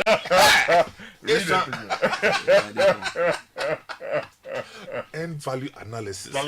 No, read the thing. For project management too. Students are listening. Yes. Okay. Sky, I agree with you. This is a project management activity. The project management principles have been lost. Thank you. Project finance management, project cost management, project scope management, project schedule management, project quality management, project communication management, project resource management, project procurement management, project health, safety and environment management, plus project integration have vanished into thin air. So I don't get where he got his EVA and R from, Charlie. You have to invite the guy. No, we have to invite the guy. He went through before I got to the end. No, Charlie. No, the guy, he wrote this thing early. But you didn't read it. Yeah. He brought it again. Wow. He said, no, Makona, no. So you see. No, but to be fair, he makes a valid point that because is it the contractor or the minister who said it's 70% complete? It was the minister. No. The minister says 60 to 70% complete. Yeah. So the EVA actually refers to that 70%. How did you get that? How did you come to that 70? Yes, because there's a project expected value, there's an end value, and then where we have got to. So he needs to logically get there. You can't just mention the number. So basically what he's saying is that it may look like they have done 70% on the ground, but the real value of the offering is not up to 60%. That's the EVA thing he's talking about. Correct. Wow.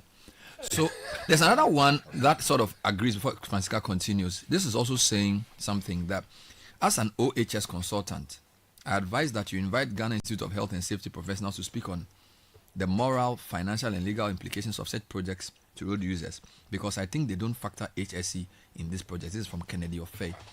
What is OHS? Occupational health and safety. Yeah, okay. Yeah. So HSC, health and safety. Yeah. And you know, those things matter because in other jurisdictions you can easily take up a suit against the contractor or the council or the institution or the government. Yeah, that's right. Because of things like that. Charlie? But I think that one you've explained why we can't do it because they didn't fulfill their part. You have not fulfilled your part. Yeah. You see, because we don't see what. So, for instance, someone's business close to that road project has been inundated. Maybe he's into selling of gowns, right? Okay. It's been inundated with all kinds of things, and people are not going to. Let's read more comments. All road projects have or should have a baked-in communication component as a percentage of the contract sum. This would pay for information for road users and affected communities. But because in Ghana we don't question or complain, and because the media doesn't do its job as the mouthpiece of the voiceless, that line item is most often squandered. That seems to be. It has nothing to do with the media. Well, he's talking general about it's the companies. Okay, so Kwako from Sotom says, after the major roads, I think Ghana government should also begin to do the roads adjoining houses. Can consider asking developers or communities to contribute and do under directions from the district assemblies. Each community contributor made to claim refund later from government through tax subsidies. Another one says, good morning, Bernard and team. Please, we didn't hear anything on the Pong Katamanso Road, specifically Pong to Tor Road. The contractor has moved from the site since the beginning of the year. The road was like 50%, but now it has gone back to zero. With the dust on it, or the dust coming from it, too much for us to bear. Pong deserves better. We are suffering. And that's Ni from Pong. Good morning, Citi. Good morning. The Winneba Road, why can't they finish one side first before doing all at once? Ghana for you. And those are some messages. All right, thank you. More coming up on the show. It's 97.3 Citi FM. We'll take a breather. When we come back, we have 2 quick interviews, and then we'll come back and wrap up on the roads discussion. In the meantime, are you an entrepreneur looking for meaningful business ownership opportunities? Do you have a dream to provide water in a more sustainable way? Worry no more. Partner with Jibu through our franchise network with 50,000 Ghana cedis only. You can receive the equipment, training and support needed to launch your own business, purify and selling affordable, refillable drinking water. Let the dream become a reality. We have an exciting offer for new customers and businesses. We provide free bottles and dispenser machines for corporate businesses. Want to start smaller? You can become a Jibu distributor or reseller in your area. Join the movement. Start your journey towards a better life. For more information, call 0302-528-669. Jibu, a better life. Bolt Foods is definitely the number one option for the delivery of all your favorite meals from your favorite restaurants. Chicken Inn brings you an exclusive combo only on Bolt Foods. 3 pieces of chicken with jollof rice or fried rice and a 300 ml Coke for just 85 cedis. This is available only through Bolt Foods. Download the Bolt Foods app now. Mommy, Daddy, do you know why children leave home very neat and return looking so different? Well, it's non-stop action. All the learning and sports burns energy. So these sweat stains, torn uniforms and dirty shoes show that your kid has been very active. That's why they need nourishment and energy at breakfast. So give them the nutritious Milo every day. Milo contains vitamin D that supports energy release to help their daily performance. Milo Energy to go further. This advert is FDA approved. Great news. Traveling South Africa just got easier thanks to the visa waiver agreement. Ghanaians can now explore beautiful South Africa without the hassle of a visa. And guess what? South Africa Airways flies you directly from Accra to Joburg, the gateway to an unforgettable experience. From the scenic beauty of Cape Town to the glamorous wedding venues and world-class wine farms, vibrant birthday parties, boys and girls getaways, and high-end business conferences, South Africa is calling. Are you planning to travel with friends, family, or colleagues? SAA offers specials, group packages, including flights, hotel stays, and guided tours. Call SAA on 0302-783-676 or WhatsApp 0509-256-511. Fly with South African Airways, connecting you directly to unforgettable moments. Now, taking a short breather. When we come back, we're discussing Acacia and Vitality Health International Brokers Workshop. More on that. Stay with us. This is the City Breakfast Show, the city's biggest conversation.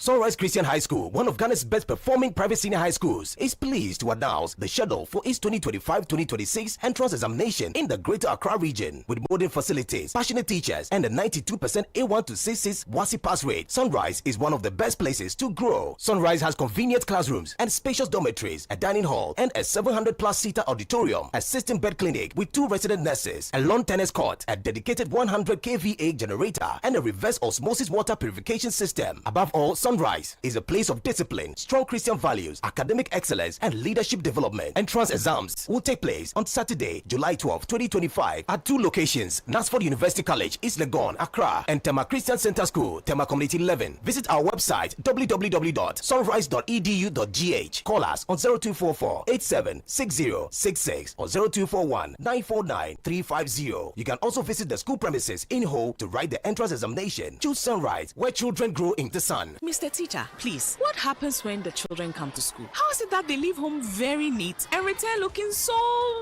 different? No, stop action, mommy. All the learning and sports demands a lot of energy. So those sweat stains, torn uniforms, and dirty shoes, they show that your kids have been very active. Hey, Asamo! Your jams need nourishment and energy. Give them the Milo Energy at breakfast, now with vitamin D that supports energy release to help their daily performance. Milo, energy to go further.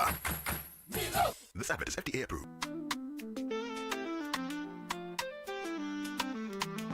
On the go, night or day. BBL up is the easiest way.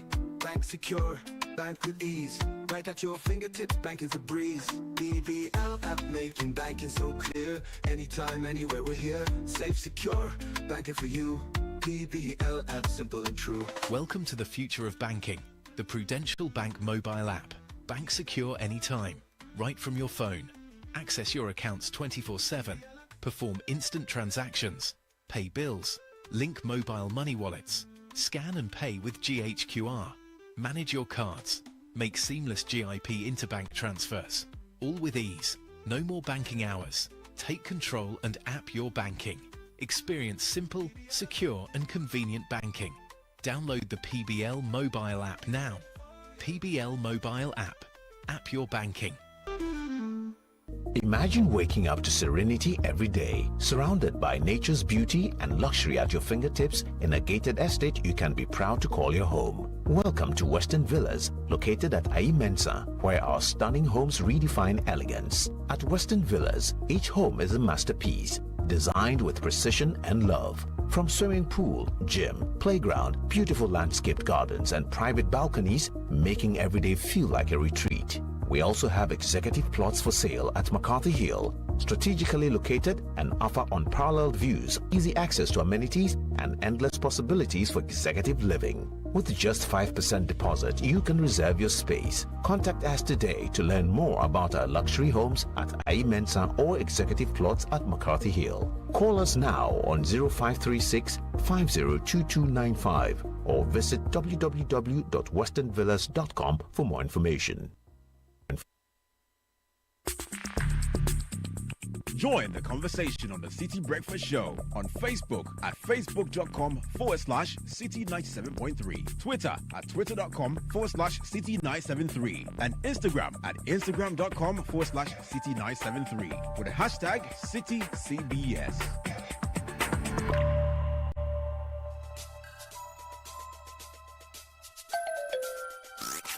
Unleashing the power of relevant radio.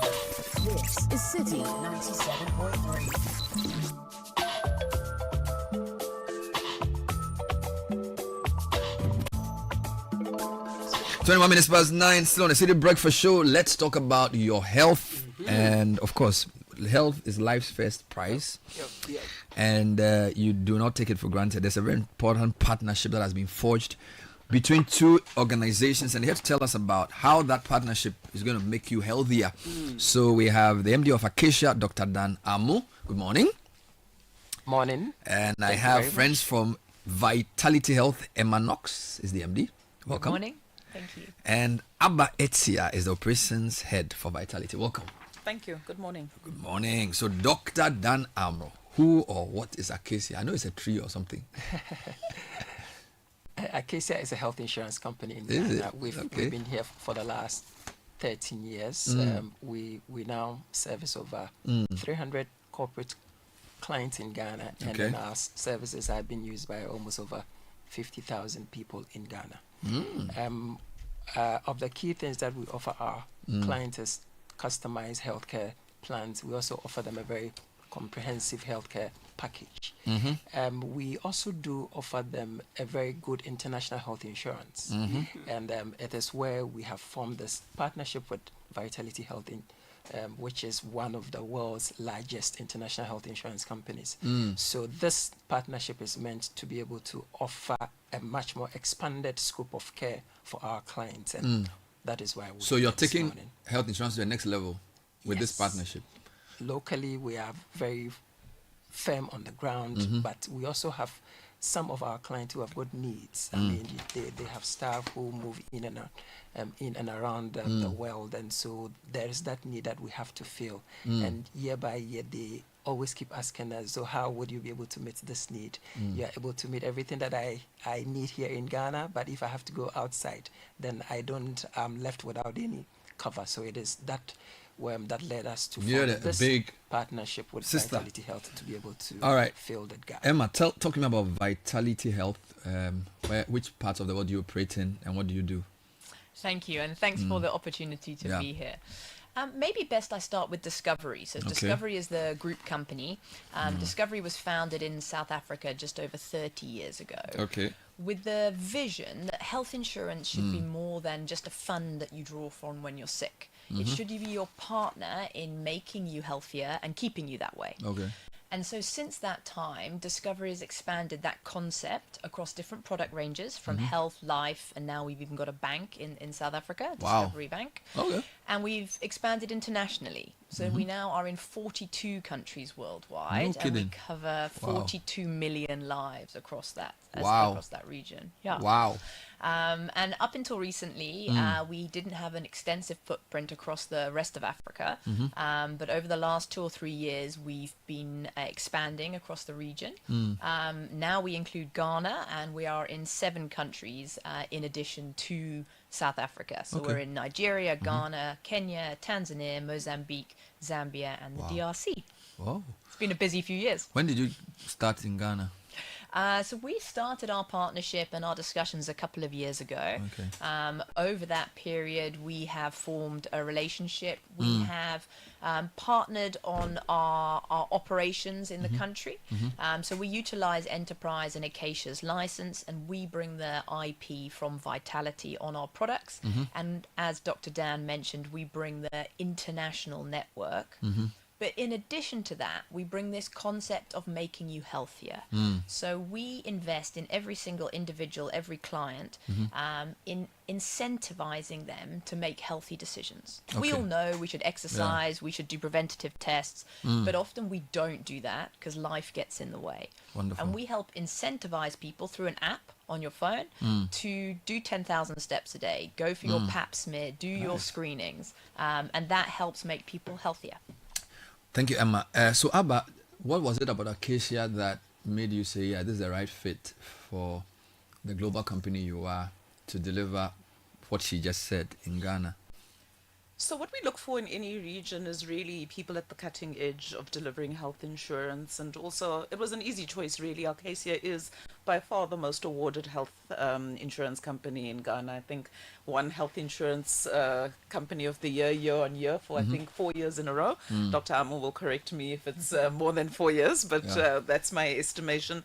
So really they were best placed given their understanding of the local landscape and the fact that industry peers had recognized their innovation and efficiency as the best partner for a group like the Vitality Health International Group. Wonderful. Dan, can you talk to me maybe about the health insurance landscape in Ghana and why a partnership like this is critical at this time? Okay, so we have the National Health Insurance Scheme, which is meant for everybody, but we also have the private health insurance space. For now, there are about 16 companies in the space, and everybody has got a niche area that that is able to offer its services. The area that we have been able to excel well is in how we have managed our clients. I mean, all our clients has been very excitedly happy with all the services that we're offering them. Financially, we're also very solid on the market. If you look at Ghana Club 100, we've been there over the last 4 years on the go. Wow. So we are very, very solid on the market. Most of the firms are focused on local offerings. So just for companies here, and so there's that huge gap in there. So if you have a very good health insurance, I'm sure it should be one that should offer you that safety net wherever you are on the face of the world. And so our vision is to be able to fill that gap, and it is that gap which has led us even into the space that we're looking at this morning. Maybe I'm repeating myself, but I've seen global brands come into countries and operate like greenfields from scratch. So you didn't need a local partner. You could have said, we are big in 41 countries. Ghana is just the 42nd. We have a model that works. And we're going to get our license, we're going to operate. And that would have been legitimate. All right. Why did you opt against that and yet also maintain your quality as a brand with all these years of experience? Because that's quite tricky, right? So just explain a bit around that for me. Yeah, happy to.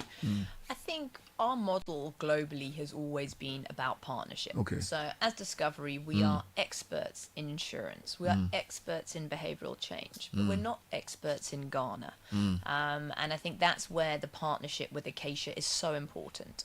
We need to fully understand the landscape, what Ghanaians need, what they already have, how we fill that gap.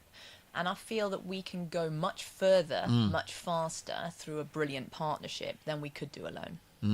But Ghana and health insurance is not that deep, right? It seems relatively new. As he's also said, because of the public health insurance, very few people think about private health insurance. As Ghanaian, yet working with Vitality, what can you say to Ghanaians about why it's important, if you can afford it, to have private health insurance?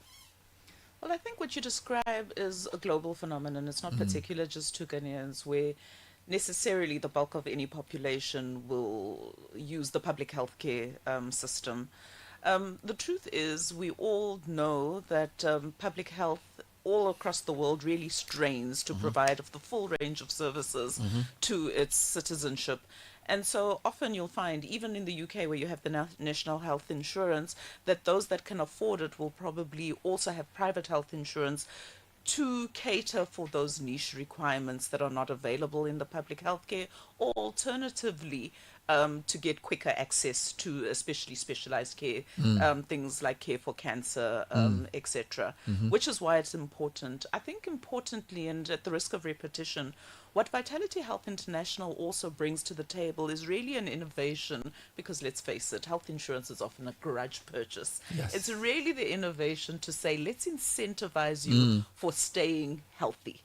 Let's encourage health. We're not just focused on illness, and I mean, we all pray that in fact that we never need the health insurance, but the difference that it has really brought, not just within the Ghanaian environment but globally, is the focus on keeping people healthy, so that they only use health insurance when absolutely necessary. So what kinds of behaviors, Emma and maybe Abba, what kinds of behaviors are you encouraging? Because you call it a rewards-based approach, right? And if I do what, will I get what? Just talk to me about that. I'll start off and you can add on. So I think what we are clear on is there are a few things that we can all do that make a big difference to our health and our longevity. There are the basics of moving, and we all know exercise is important. It's the basics of doing simple movements, walking 10,000 steps a day. And we have very solid and strong data that makes a meaningful difference in terms of your likelihood to develop diseases like heart disease, diabetes, etc. So we incentivize you through an app on your phone, which links to a device, to take 10,000 steps a day. We reward you on that. We also incentivize you to do preventative care. If you can find a disease early, you have the opportunity to either reduce that or turn it around, or be able to act much more quickly to improve your outcomes. So if you do your cancer, your mammograms, pap smears, prostate checks, if you can do that and find a cancer early, we all know the outcomes are better. Similarly, if we can see that you are pre-diabetic, we can intervene with dietary changes rather than having to go to more serious interventions. So around prevention and moving is really where we reward you. And so each week we give you a reward. So you don't have to wait every year or a month. Every single week you hit that goal. Does that mean you have a tracker system you give me, so you know how many steps I take? Absolutely. So you change my watch to begin the journey. Amazing. We're talking to friends from Acacia and Vitality Health. They have a partnership which is hoping to incentivize, I call it responsible living, in a way that reduces your need, which is quite ironic actually, for health insurance. But basically get the insurance, but use it when it's only necessary. Dr. Dan Amo is MD of Acacia. They are a Ghanaian company. How old is Acacia? 13 years. Okay. And Emma Knox and Abba Entia from Vitality Health. And they've been in this world for how many years? Just over 30. 42 countries and counting. Amazing. So talk a bit about companies and how they can even get on the train, right? So I'm sure there are many companies that have not even considered health insurance for their staff or individuals. By the way, do you advise individuals to sign up family packages? Yes. So let me just use this one to share that in the next week or two, we are also about to launch our own family health insurance plan, which is meant to be able to meet that need. Because over the years as well, we've had families knock on our doors and asking us whether we have got such offerings. But for corporate Ghana, I think that if you have staff, it's very key that you need to be able to put their health care as key priority.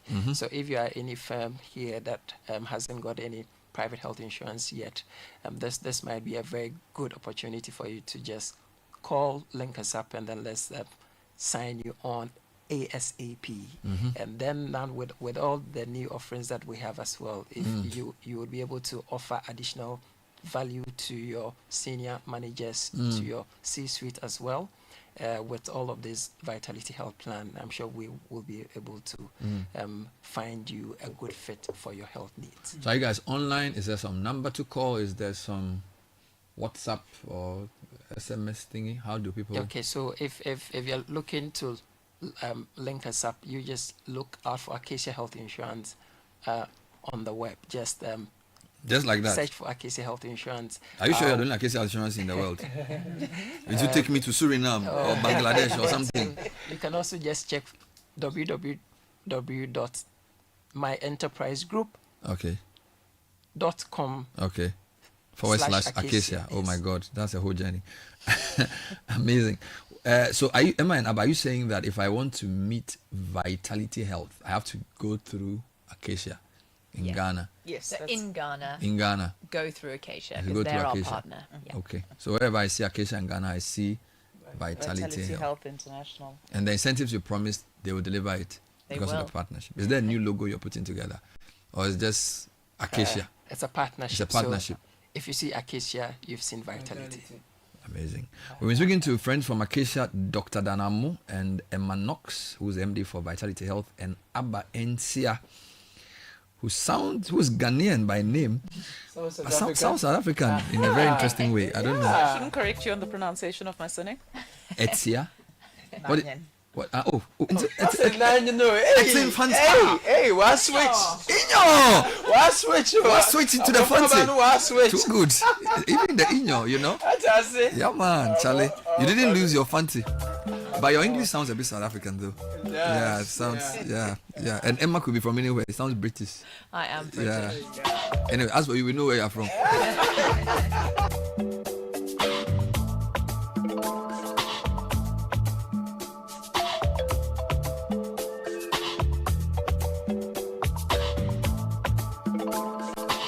This is the City Breakfast Show, the city's biggest conversation. It's time to take the next step toward your dreams. Admissions are now open for our October intake at Lancaster University, Ghana. Get ready for a world-class education, global opportunities, and an unforgettable experience in Ghana. For more information, contact us at +233 030 211 8989 or send an email to admissions@lancaster.edu.gh. Apply today and begin your journey to success with Lancaster University, Ghana. Your future starts now. Charlie, where are you? Bossman, I'm at the bank. Really? But your car is in front of your house. Bro, my bank on my phone, Charlie. Oh, how? EcoBank, bro. With EcoBank mobile app, I can do everything, anywhere, anytime. Listen, I just checked my account balance, paid Ahmed's school fees, and sent money to my grandma at Walwale. Oh, wow. Wow. Massa, just download the EcoBank mobile app from the Google Play Store or the App Store or dial *770# and be your own bank manager. Manager. Whether to pay bills or fees, to check account statements, send money across Ghana, abroad, and more, EcoBank mobile app has got it covered. EcoBank Mobile, making everyday people live everyday lives the EcoBank way. EcoBank, the Pan-African bank. World #1 Brown Hire LED TV and home appliances got mega up to 5,000 cities price drop at all Electromat showrooms. First time to shop higher air conditioner, LED TV, refrigerators, washing machine, chest freezer, range of appliances at unbeatable prices on every purchase. Exclusively at showrooms. Rush now while stock lasts. Check our website and social media pages for more details. Electromat, your world of electronics. Hey, so what goes into building quality structures? I mean, literally, what goes into it? Wujaf, you don't want to be sitting here somewhere worrying whether or not you did a really good job. It's a very simple equation. If there's no diamond cement in the mix, massa, forget it. Don't start cry. Menye, diamond cement has been providing builders, block makers, and construction companies that peace of mind for years. Diamond cement is 42.5 R grade cement. Unbeatable quality made right here in Ghana. And because we have your pocket in mind, we provide 32.5 R grade so that everybody getting on. No long talk, Jack. If there's no diamond cement in the mix, don't start. Locate Diamond Cement Ghana Limited nationwide with factories in Aflao, Takrade, and Buipe, or call 0244-313-368 or 0540-111-978 or 0202-021-175. Diamond Cement, still as hard as a diamond.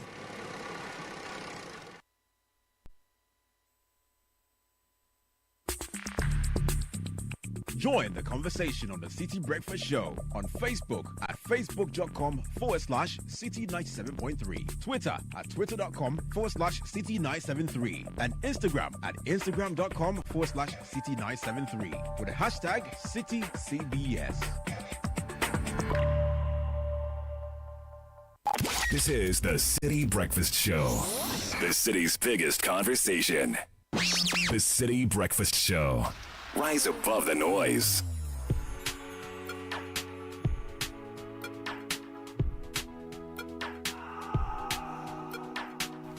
So it's 40 minutes, actually 20 minutes to 10, and I have friends from the Horticulture business platform to talk to us about what they do and also their participation at the just ended Agri Fair. So Barnabas Apom is the senior project manager for the Ghana, Netherlands and Business and Culture Council, which is GNBCC.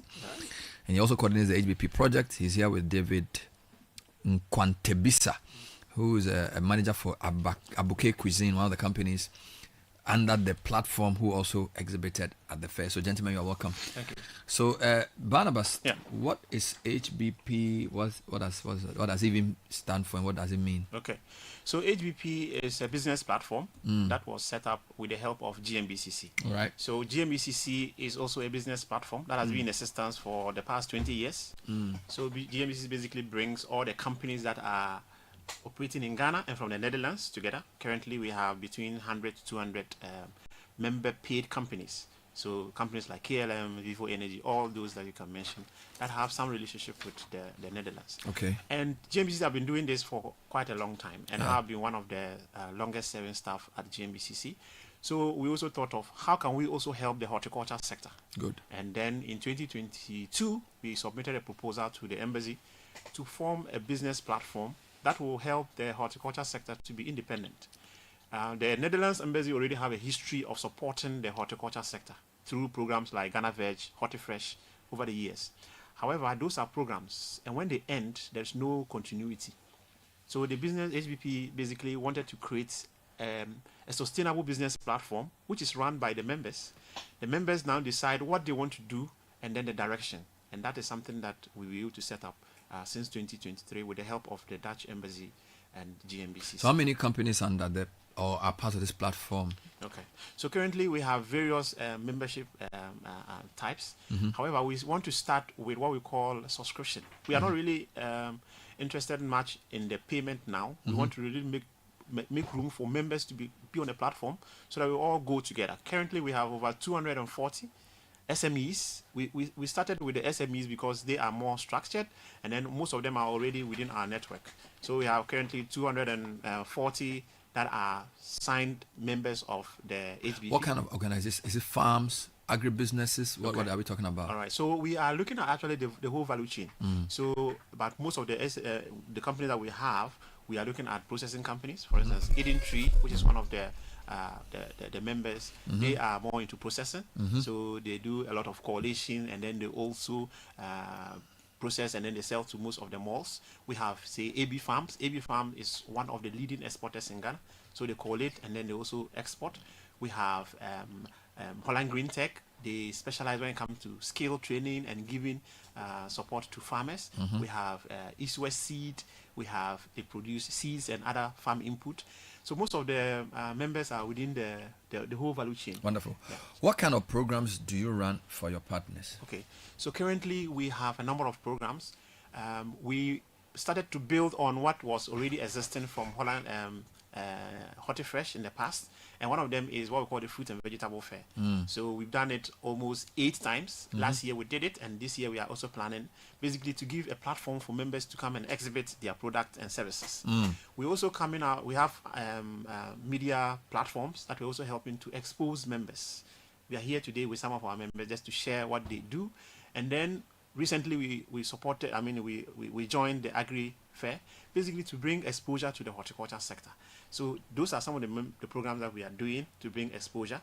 But then we're also running what we call farm to market. One of the key areas we identified is that most farmers say that they produce, but they are not able to get market. And since we have off-takers, most of the companies that are within, some of them are off-takers. So what we've come out with what we call farm to market, where we bring farmers under contracts, we bring them together, we support them with toolkits and then other maybe drip irrigation to be able to set up.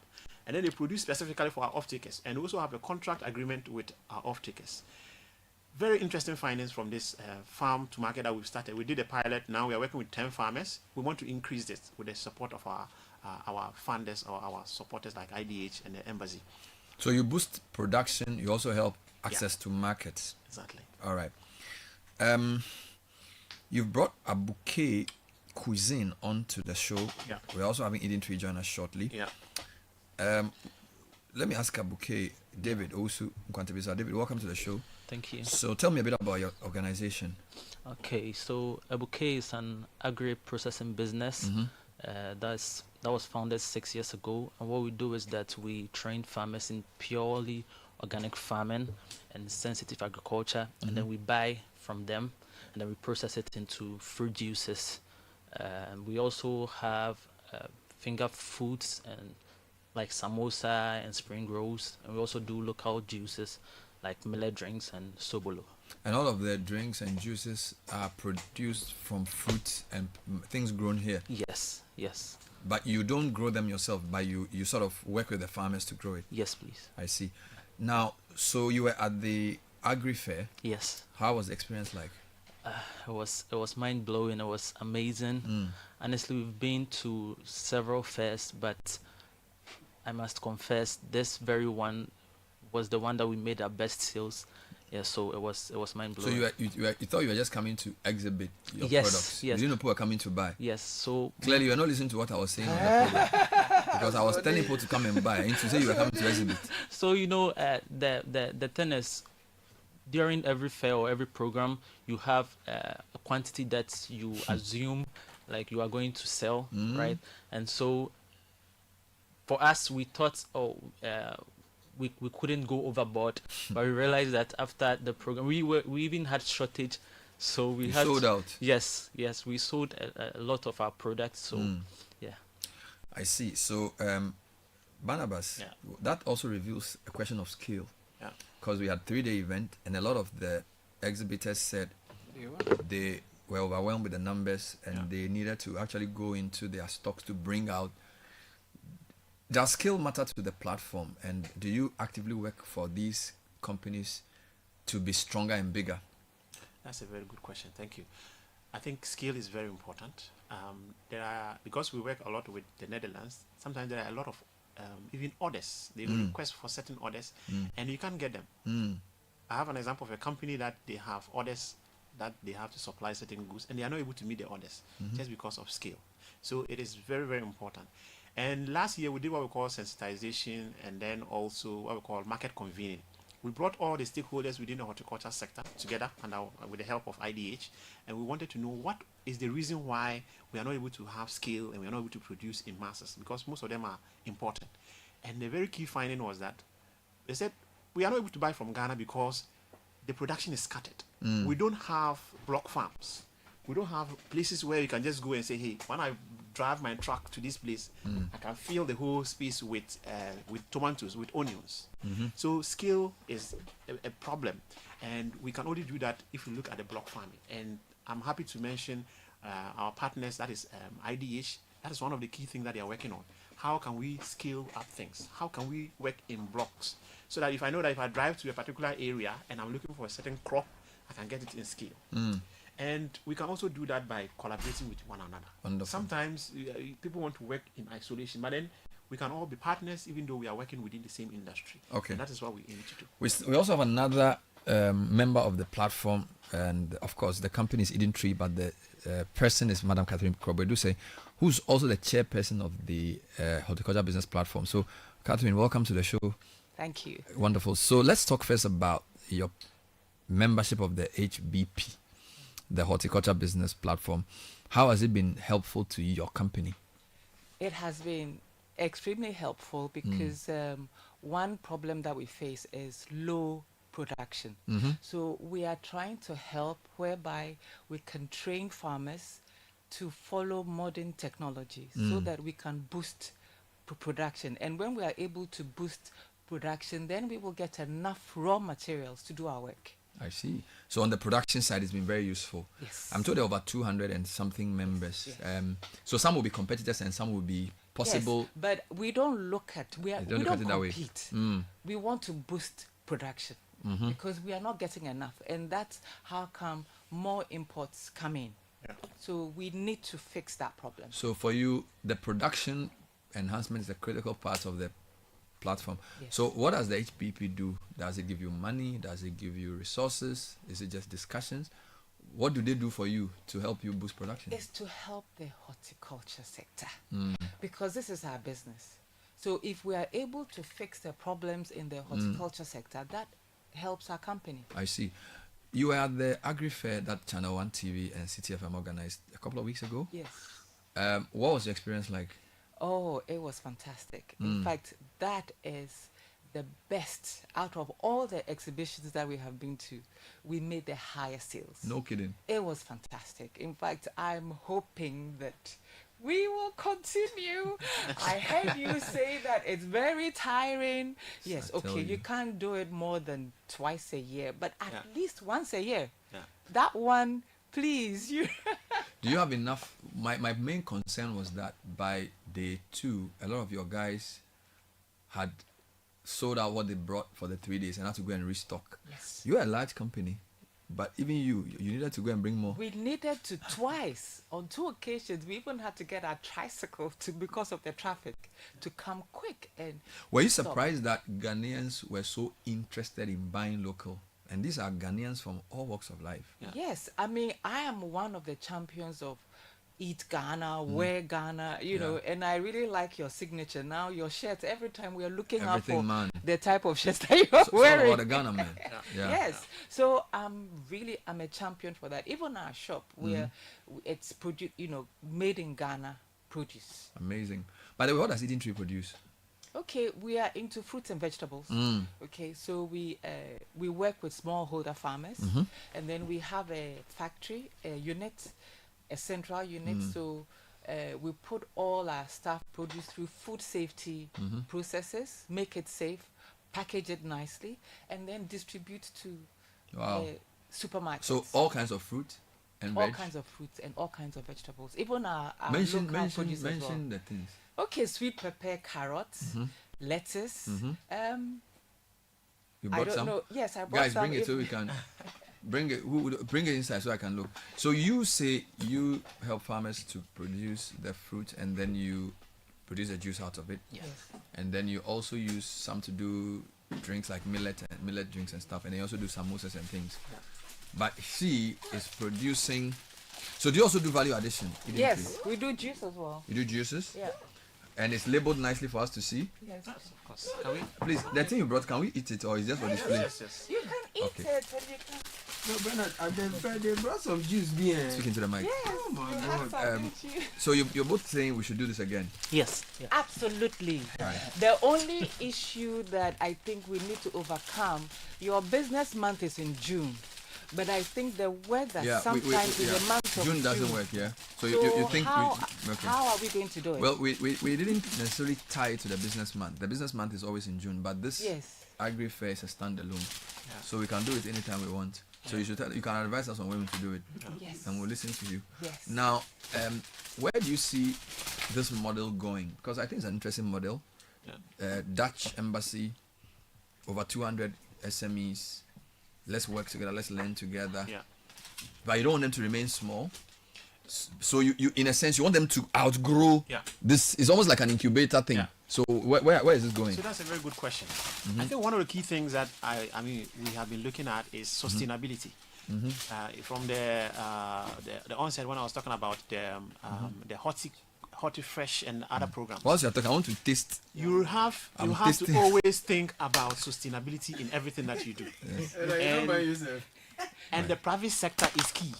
If you want something to scale up, you really need to, or you want it to be sustainable, then you really need to look at the business people. So if you're able to help the business people to be self-sustaining and be able to run their own things, then it is going to be sustainable, even after yourself. So, and I think that is a lesson that we are learning from the Dutch. Now, the reason why we want to actually help these small businesses, from statistics, you know that majority of our SMEs that are very small. But then most of them are not even able to compete or have partners outside because sometimes the volume that they are requesting is too much. So our idea is to start with the SMEs, but gradually grow them so that they can be able to compete. For those that are doing very well, like Eating Tree, like the bigger ones, how can we help them to scale up and then become bigger and then push the others also to grow? So yes, we are really looking at how do we streamline the sector and then get people to really look at building up. So Abuke also brought some millet drink. Yeah. I'm just eating Eating Tree cut fruit. This is pawpaw. Yeah. So where is this pawpaw grown? It's grown in Ghana. I see. we and do you sell this in Ghana or do you I don't know. Do you export this? No, we don't. This is for Ghana. This is for Ghana. Okay. And this and is this healthy. Mango. This is mango. And we are also pushing health. Health. Okay, so when you are rushing in the morning, okay, you don't have time to prepare breakfast. Just grab your cut fruit and add yogurt to it, and that's a healthy breakfast. This millet drink, what do they do for me? Bro, this millet drink. Yes. So I wouldn't say it has medicational effects, but what I would say is that it will let you feel refreshed. Yes. When millet, banana, ginger, sugar. Yes. So this must be kept frozen. Yes. Did you add milk to it? No. Because I don't like a lot of milk. There's no. Can I take this for breakfast? Yes, you can. You can. Yeah. Okay. So where can I get some to buy? So we are currently at 37, and then Eden Tree has given us a space to. Eden Tree is helping you. Yes. Eden Tree, where are your outlets? Which outlets can I get your products? We supply to all the major supermarkets: Maxmart, Marina, Lachuna, and then we have a shop on the Community 18 Road as well. And then we also do home delivery, so an office as well. So you order, and then a dispatch rider will bring it to your doorstep. This cut vegetables, I see lettuce, I see cucumber. Yes. So this is salad. A bit of carrot. Yes. So this and then is some salad. cabbage. Yes. This is salad. Wow. So the day you want to go healthy, and not eat any junk food, just get your tuna. Yes. And just get sprinkle your salad dressing, and that's a meal. So Caleb, can you get tuna, so that we do some things? Eden Tree, good to talk to you. I'll be speaking to Catherine Krobe. Say fantastic stuff. So if we do the Agri Fair later this year, you come? Absolutely. Yes. I will be the first to register. But then make sure you grow a lot of things so that you don't come in short. Yes. This time around, that's people said they wanted things they didn't get. No, even this time we will plan it such that restocking will not be too far. So you just exactly. So everything will finish, inshallah. Amen. Amen. Barnabas, this is really great stuff, and I think GMBCC has done a great job with this project because. I think it's brought them together. You should be doing discussions and talking more about your lessons. It's a very fantastic thing. So thank you, Barnabas Apom, Senior Project Manager with Ghana Netherlands Business and Culture Council. They are the curators of the HBP project, which is the Horticulture Business Platform. Madam Catherine Reduse is the chairperson, and David Owusum Kwantebisa is the manager for Bouquet Cuisine. If somebody wants to be part of the platform as an organization, how do they get in touch? So it's very simple. Just go online and type HBP Ghana. HBPGhana.org. You can get all our contacts, our details, and reach out to us. You have to be an SME to be part of it. That is first. And you can join as a subscriber for free. And then as you grow, you get to know. Get into membership. If you want to be part of this fair, like we talked about, then you have to pay something small. Not a problem. Exactly. All right. Thank you.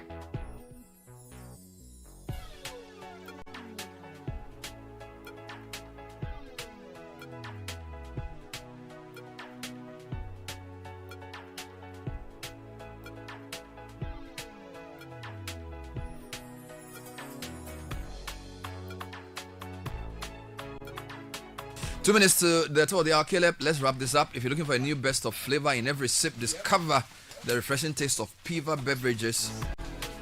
We have 5 distinct flavors: the cola, the orange, the cocktail, the cocktail fruit, the grapefruit, and the tangy. Piva is available at your local store. You may also call 0550 032 231. Piva beverages, a taste you love.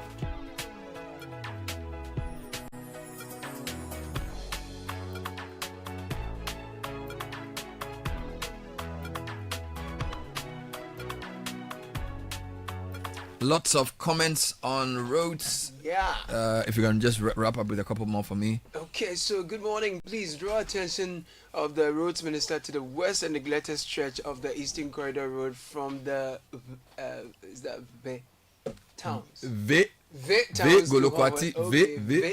Towns to Hohoi. What plan is there for this road? I overheard a contractor talking about rainy season. In project management, there's what we call risk analysis. Does it mean they did not prepare their risk analysis register to know how to mitigate the risk of rain and other risks?